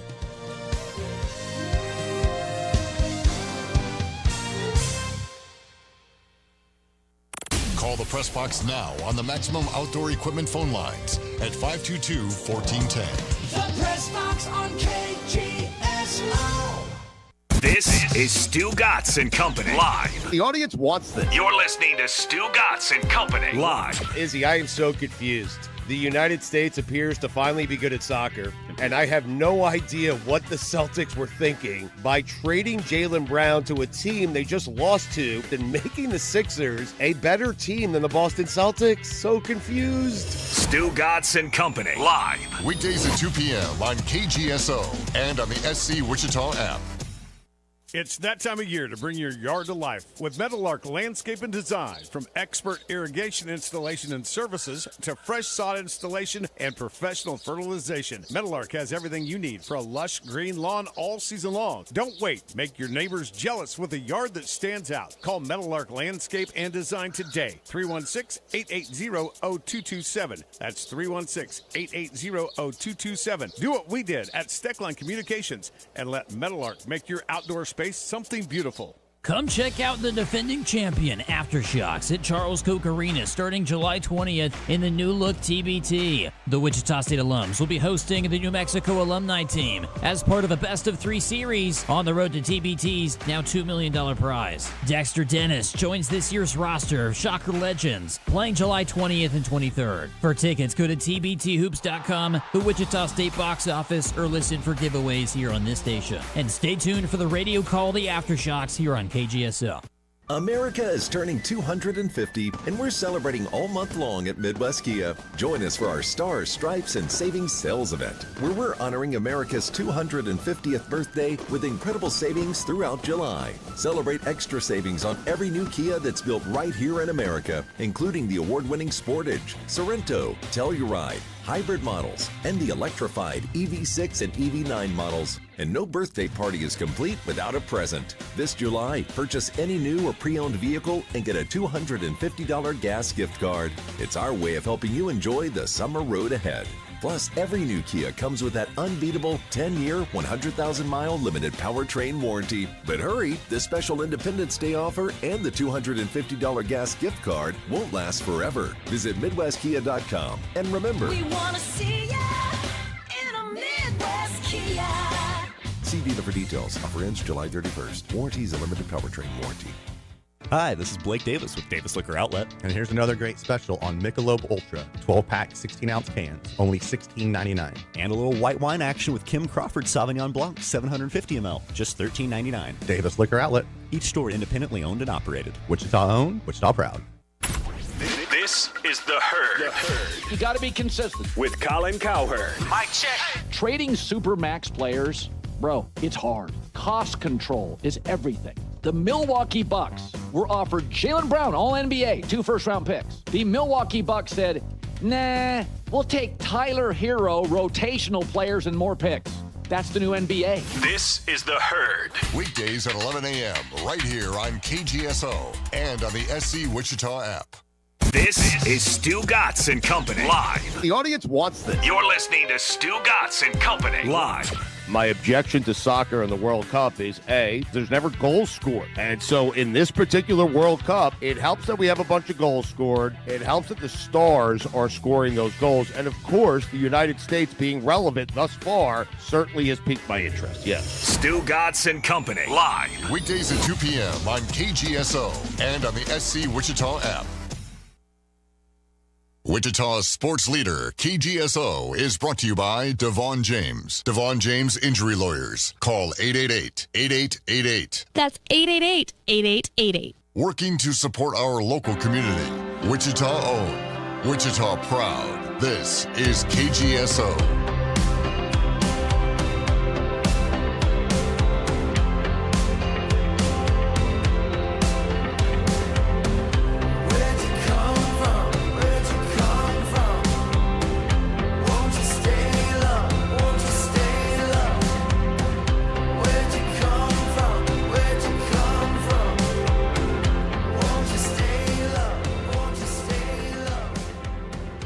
All right, had to push back the comprehensive coverage series for good reason, guys. Shocker AD, Kevin Saal, huge thanks for the time. And yeah, thanks for the hard work and getting the NCAA tournament back here to Wichita. I had a blast checking out those first-round games a season and a half ago, really, 2025, March time. I got to sit right behind the broadcasters. I was on TV for about 5 seconds. I'll never forget it. My 5 seconds of fame. That's awesome. So I'm so happy for you. It's incredible. I like Devin's comment. It echoes what Kevin Saal had to say. Shocker basketball is a heartbeat of Wichita. Get out and support, please. This year is so crucial. And Jim, love that got the bit. I saw Jordan Poole hit a buzzer beater against Man Bun's Houston team. I was at that game too. He's talking about, so Jordan, it was the 2018 tournament, Michigan versus Houston, and Man Buns was Rob Gray. Rob Gray, Jim, that's who you're talking about. Legendary stuff. That was when Houston was still in the American, so it was like a rival. And when it was 2018, the Shockers were in the tournament too. They just weren't playing in Wichita. It's time to continue the series. The comprehensive coverage series, that is. So we've made it through a lot of division. The 6 divisions we're now going to wrap up. This is the 6th, yes. We're 2/3 of the way through after tomorrow. Oh, my goodness. I cannot wait. All right. We got the Patriots today, boys. I'm looking at our other record predictions. I'm still astonished that we all picked the Bills, even Andy as the guest. 12-5 yesterday. Why are you astonished about that? You're just astonished that we were all three the same. Yes. Line them up, knock them down. That's 12. That's fair. Okay. It is the Patriots. We're going to go quick with this one because we're talking UFC with Andy Hoosier here in about 10 minutes. All right. What went wrong in 2025? Well, not really a whole lot. I mean, they made the Super Bowl. They lost. It wasn't a great Super Bowl. Like, that's not going to rank very well when I inevitably rank Super Bowls again come February. But, look, maybe the best win streak any team had last season. Winning 10 in a row. 10 in a row from weeks 3 through 13. You were dominant. And I know some of these wins came at crappy teams, right? The Saints, the the Titans, the Cleveland Browns, for crying out loud. But, hey, you won 3 playoff games. So, all in all, you can't knock the season at all. It's maybe stuff that happened after the season that you can complain about. Yeah, listen, it was a historically bad schedule if you look at it, just like the records of the teams they played. And, I mean, you got Jets and Dolphins twice, because of the division, but they also played the New York Football Giants. The Bengals had a really bad record last year. They played them. They played Cleveland. Atlanta was in there. But you play who you plays in front of you, and they went 14-3 and made the Super Bowl. So you give them credit for that. I don't know that they'll be able to replicate it this year. And the Super Bowl hangover for the losing team is a real thing that happens from time to time. And I wonder if they'll take even a bigger step back than people are expecting this year. It's fun to look at the history of these squads. The Patriots, man, it's been rich since 2000. Better Super Bowl streak. The first Patriots dynasty or the second? I think what's more impressive, the first one was more dominant because of the defense. I think what was more impressive, like more eye-popping, was some of these finales here in the part 2, right? Your Seahawks finish, your Falcons finish. Brady just demolishes the bird teams in the Super Bowl. Yeah, if memory serves, the first one, they won 3 out of 4, but they missed the playoffs in the year that they didn't win it. And then in the second one, they won 3 out of 5, I believe, and it was just like an every other year deal. I mean, Brady was more impressive late in his career, right? He's the only guy ever that just got better and better every single season he played as he went along. But it's hard to differentiate the two, and I think people lump them all together a lot of times. The best team they ever had, and maybe like the best stretches they ever had in terms of talent, were the 10 years in between when they didn't win or didn't win the Super Bowl. When they had Randy Moss and the undefeated team lost to the Giants in the Super Bowl, that was heartbreaking to say the least.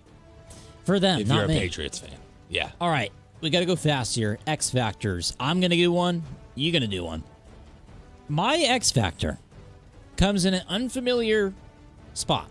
I'm actually going to go to the line of scrimmage here. Will Campbell, I'm calling you to the stand. Hey, man, you had a pretty good rookie season at the start, and then late, maybe you were hurt, maybe not. You started playing bad. And I think your success really dictates not only the team season, but the future of Drake May. So, Will Campbell, look, you said you were willing to die for Drake May. Well, prove it. Maybe not fully, but give your best effort this season. You got to play well. X Factor, Will Campbell.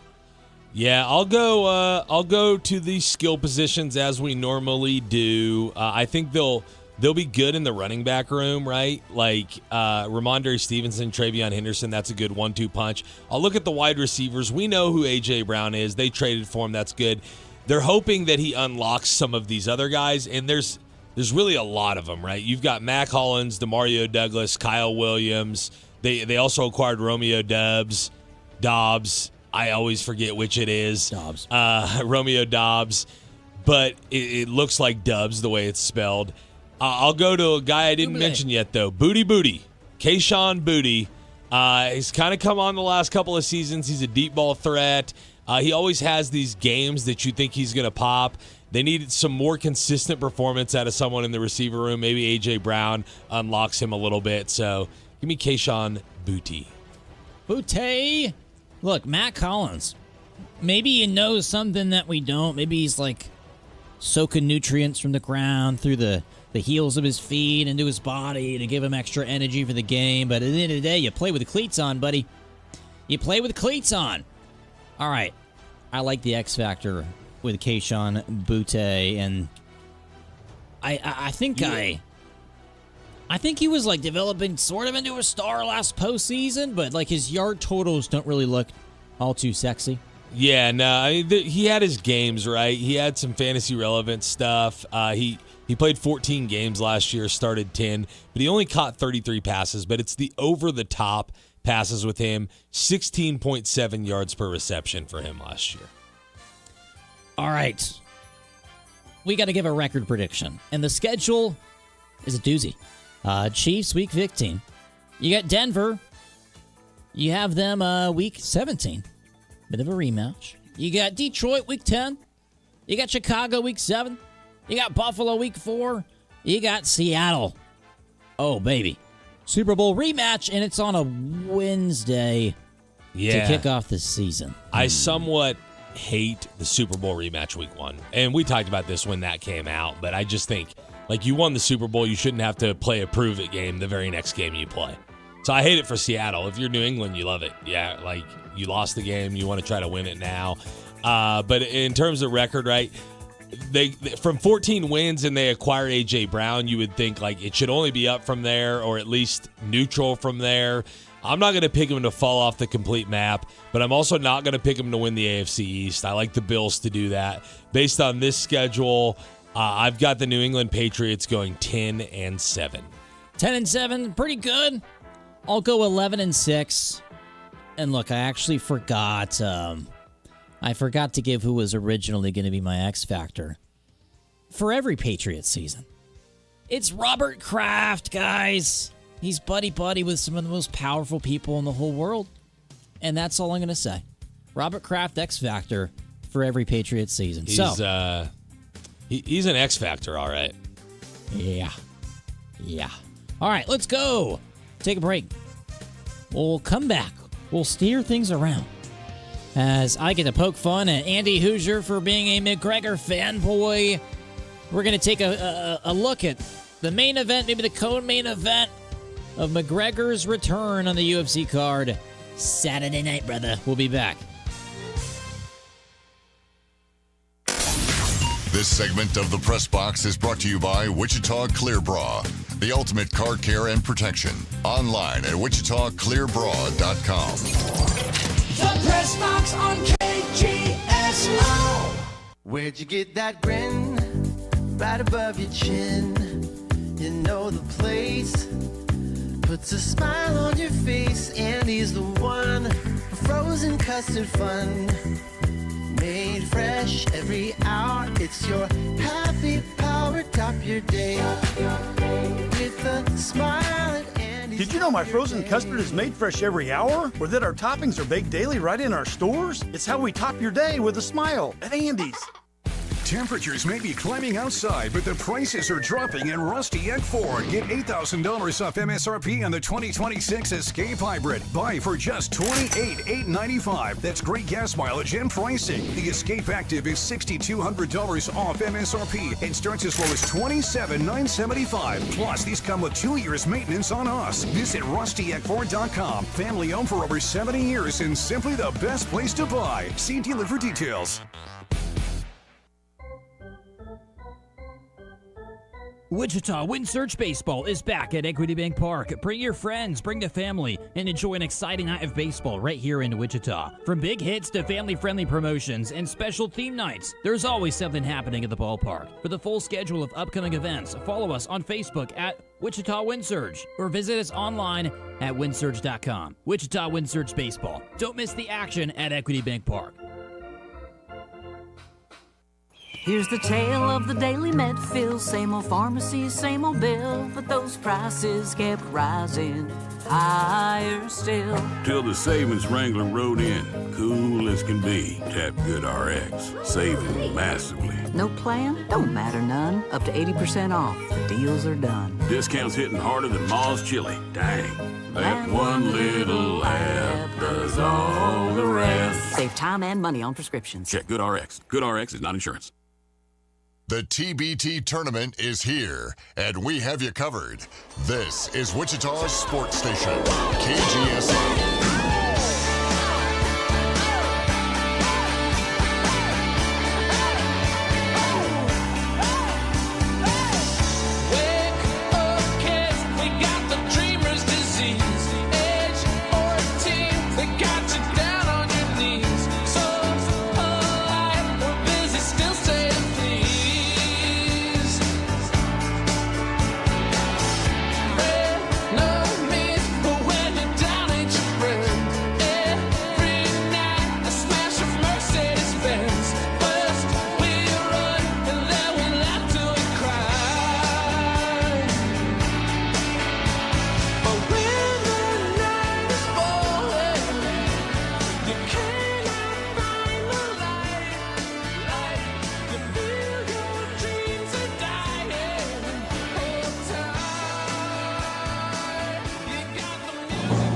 when you think this show is terrible, something wonderful happens. What? It ends. Maybe not half bad. How do we grade the show today, Sasha? Pretty good? I give it a 10. A 10 out of 10. Nice, man. I give it a 10. Yeah, it's going well. All right. Hey, Until guys. Around this time, we usually tell you about your go-to dinner option. It is Taco Tico, Taco Tico. It's all about the taste. Oh, Mr. Anderson Hoosier joins us from 1480 KQAM to talk a little UFC. And, hey, man, talk about this go-to combo. You can watch the fights and then go pick up your 10-pack Saal of tacos for $10.99. The limited-time wonton tacos as well, 3 for $4.99 at Taco Tico, 13th and Tyler, 35th and Rock Road, Arc City, Newton, El Dorado, Derby, Augusta, where it's all about the what? It's all about the taste, baby. Let's go. Let's do it. All right, man. You let Andy steal my line. That was the one chance I was going to get to talk this segment. Oh, dude, it's fun to have a new voice, a new twist. What's up, guys? Yeah. Andy. Yeah. This is the moment for you, man. I'm the moment for me is going to be the following weekend, going in person to the OKC UFC What fight an night. experience. But like you've been waiting.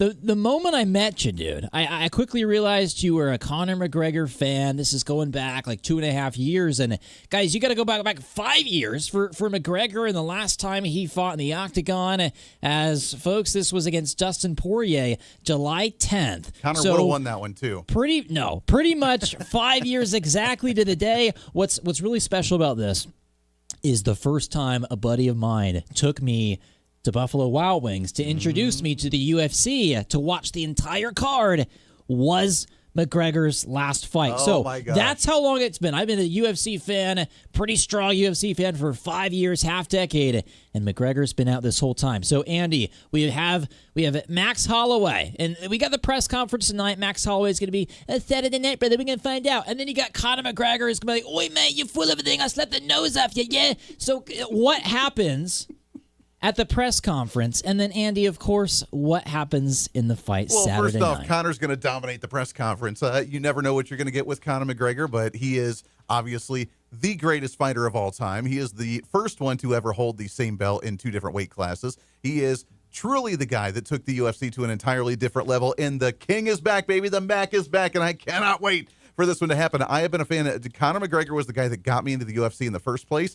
I saw him when he fought against Chad Mendez. I saw the 13-second fight where he beat Jose Aldo in the 135 weight class for the featherweights. Like this guy is the absolute icon. I have been waiting. I knew it deep down in my soul. I knew Conor would be back. I knew this was going to happen, and I've been so excited. I am ready for this one. He is going to dominate Max Holloway. It is going to be an amazing fight. Did you rub your magic rocks together and you got his return? How'd you do it? I've been doing the magic dance, baby, doing the rain dance to make this one happen. How many millions, how many M's do you think Dana White is pulling out the pocket to give McGregor for this fight? We'll maybe find out like months from now or so. I'm sure we'll figure something out. I'm sure we'll get the numbers. But look, I mean, Conor, he's going to be the payday. He's going to be the big payday. Even Max Holloway said this is the largest chunk of change that he's had for a fight. So of course it's going to be a big one. But Conor's worth $500 million with all the projects that he has. He just came out with an energy drink now, Mac Energy. So,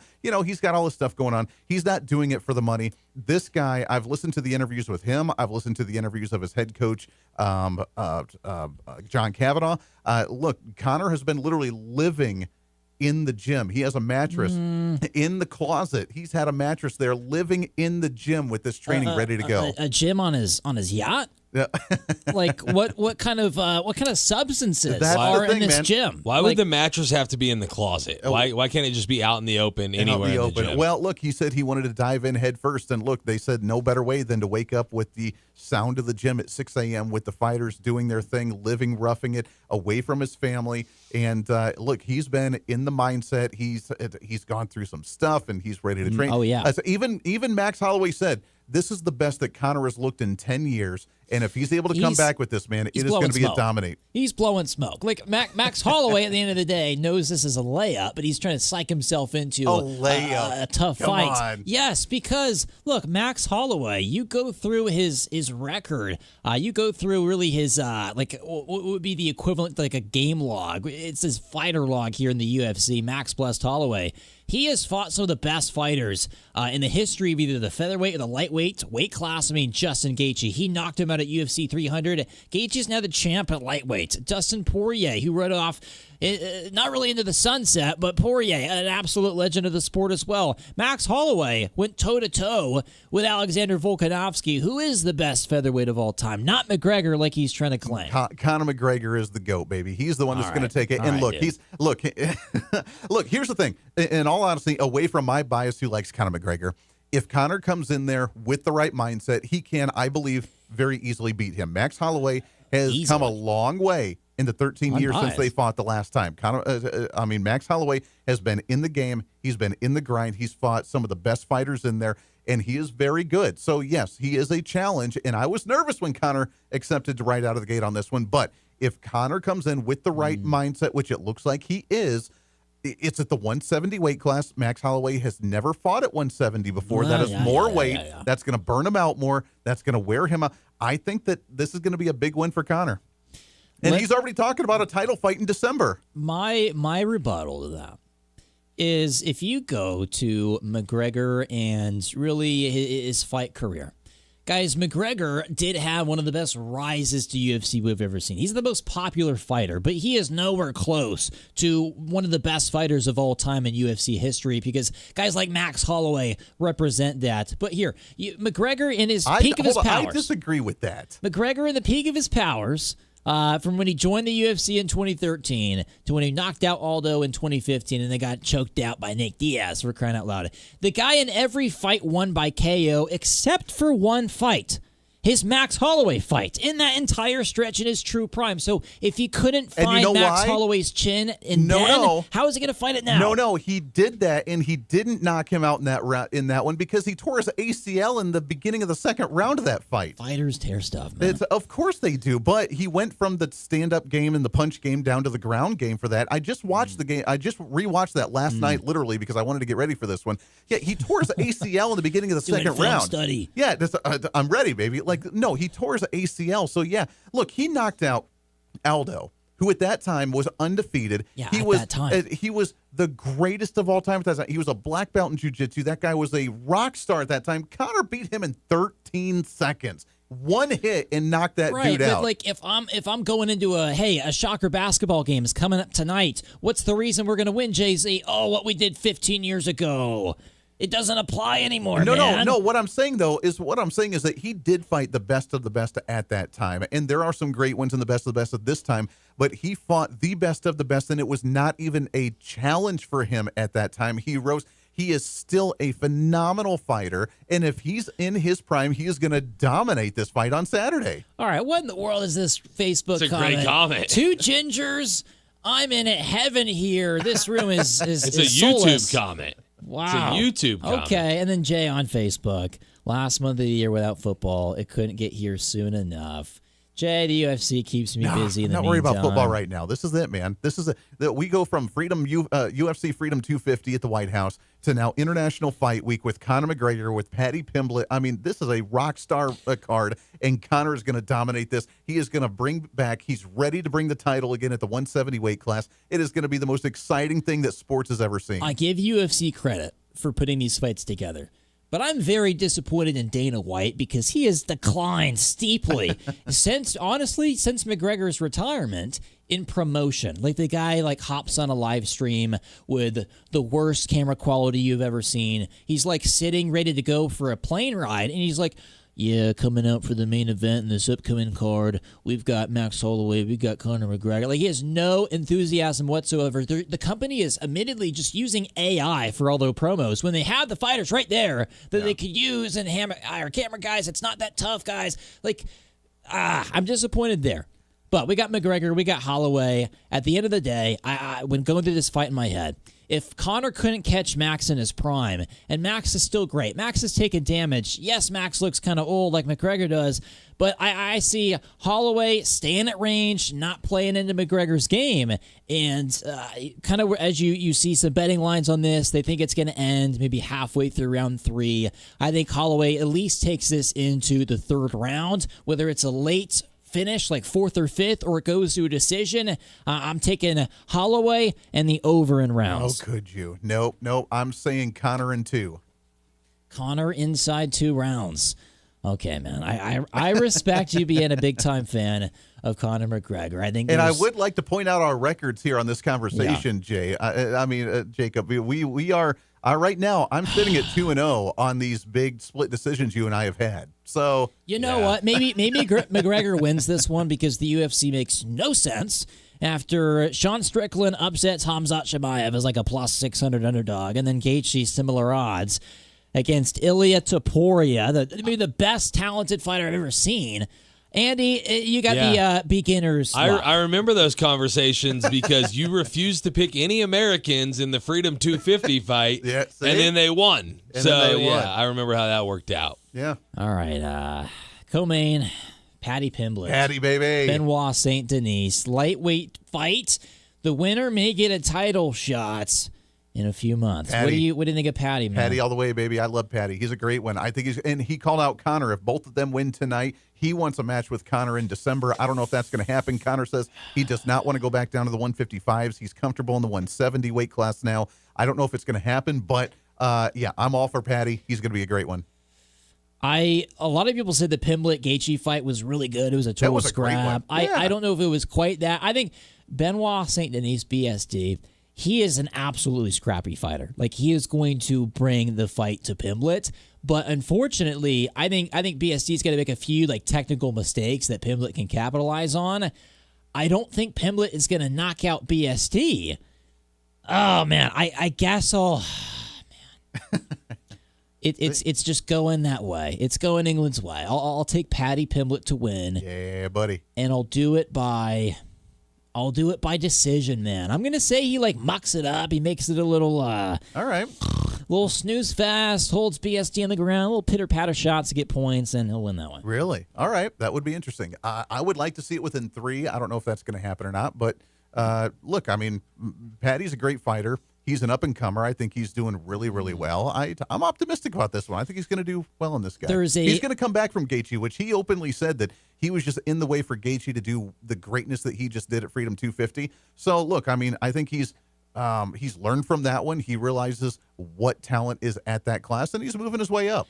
On the prelims, Gable Steveson, one of the best collegiate American wrestlers of all time, makes his UFC debut as a minus 2,500 favorite, which is just ridiculous. You got to put $1 at least on Ellison. You go to the main card opener. Look, I'm not saying this. The people on the street are calling this fight the YN versus the Unk with McKinney and King Green. That's going to be the best fight of the night. I'll tell you what. That fight will end inside 2 minutes. That will be a fun one. Look, this is a great card for International Fight Week, but at the end of the way, the Mac is back, baby. The King is there. Get ready for it. It's going to be a great fight. I'm ready to go, baby. Let's do it. The press conference tonight at 8 p.m. I cannot wait to watch it. Did I hear about the alleged essay with Gable? Yeah, that case has a lot more substance than Conor's, I'll say that. But Conor has not been doing great PR work. Don't you worry. Jack Caglione in the home run derby just on the way Let's out. go. Odd Couple next up. Fox Sports Wichita. This is Stu Gatz and Company live. The audience wants this. You're listening to Stu Gatz and Company live. Taylor has advice for England if they want any chance to win in Mexico. What's your advice for them? Because Mexico has this home field advantage that I'm not all too comfortable with. I have to be honest. Go ahead. I'm going to tell you this right now. A decoy bus with decoy players. Stu Gatz and Company live. Weekdays at 2 p.m. on KGSO and on the SC Wichita app. Get a jump on your holiday shopping during the Christmas and July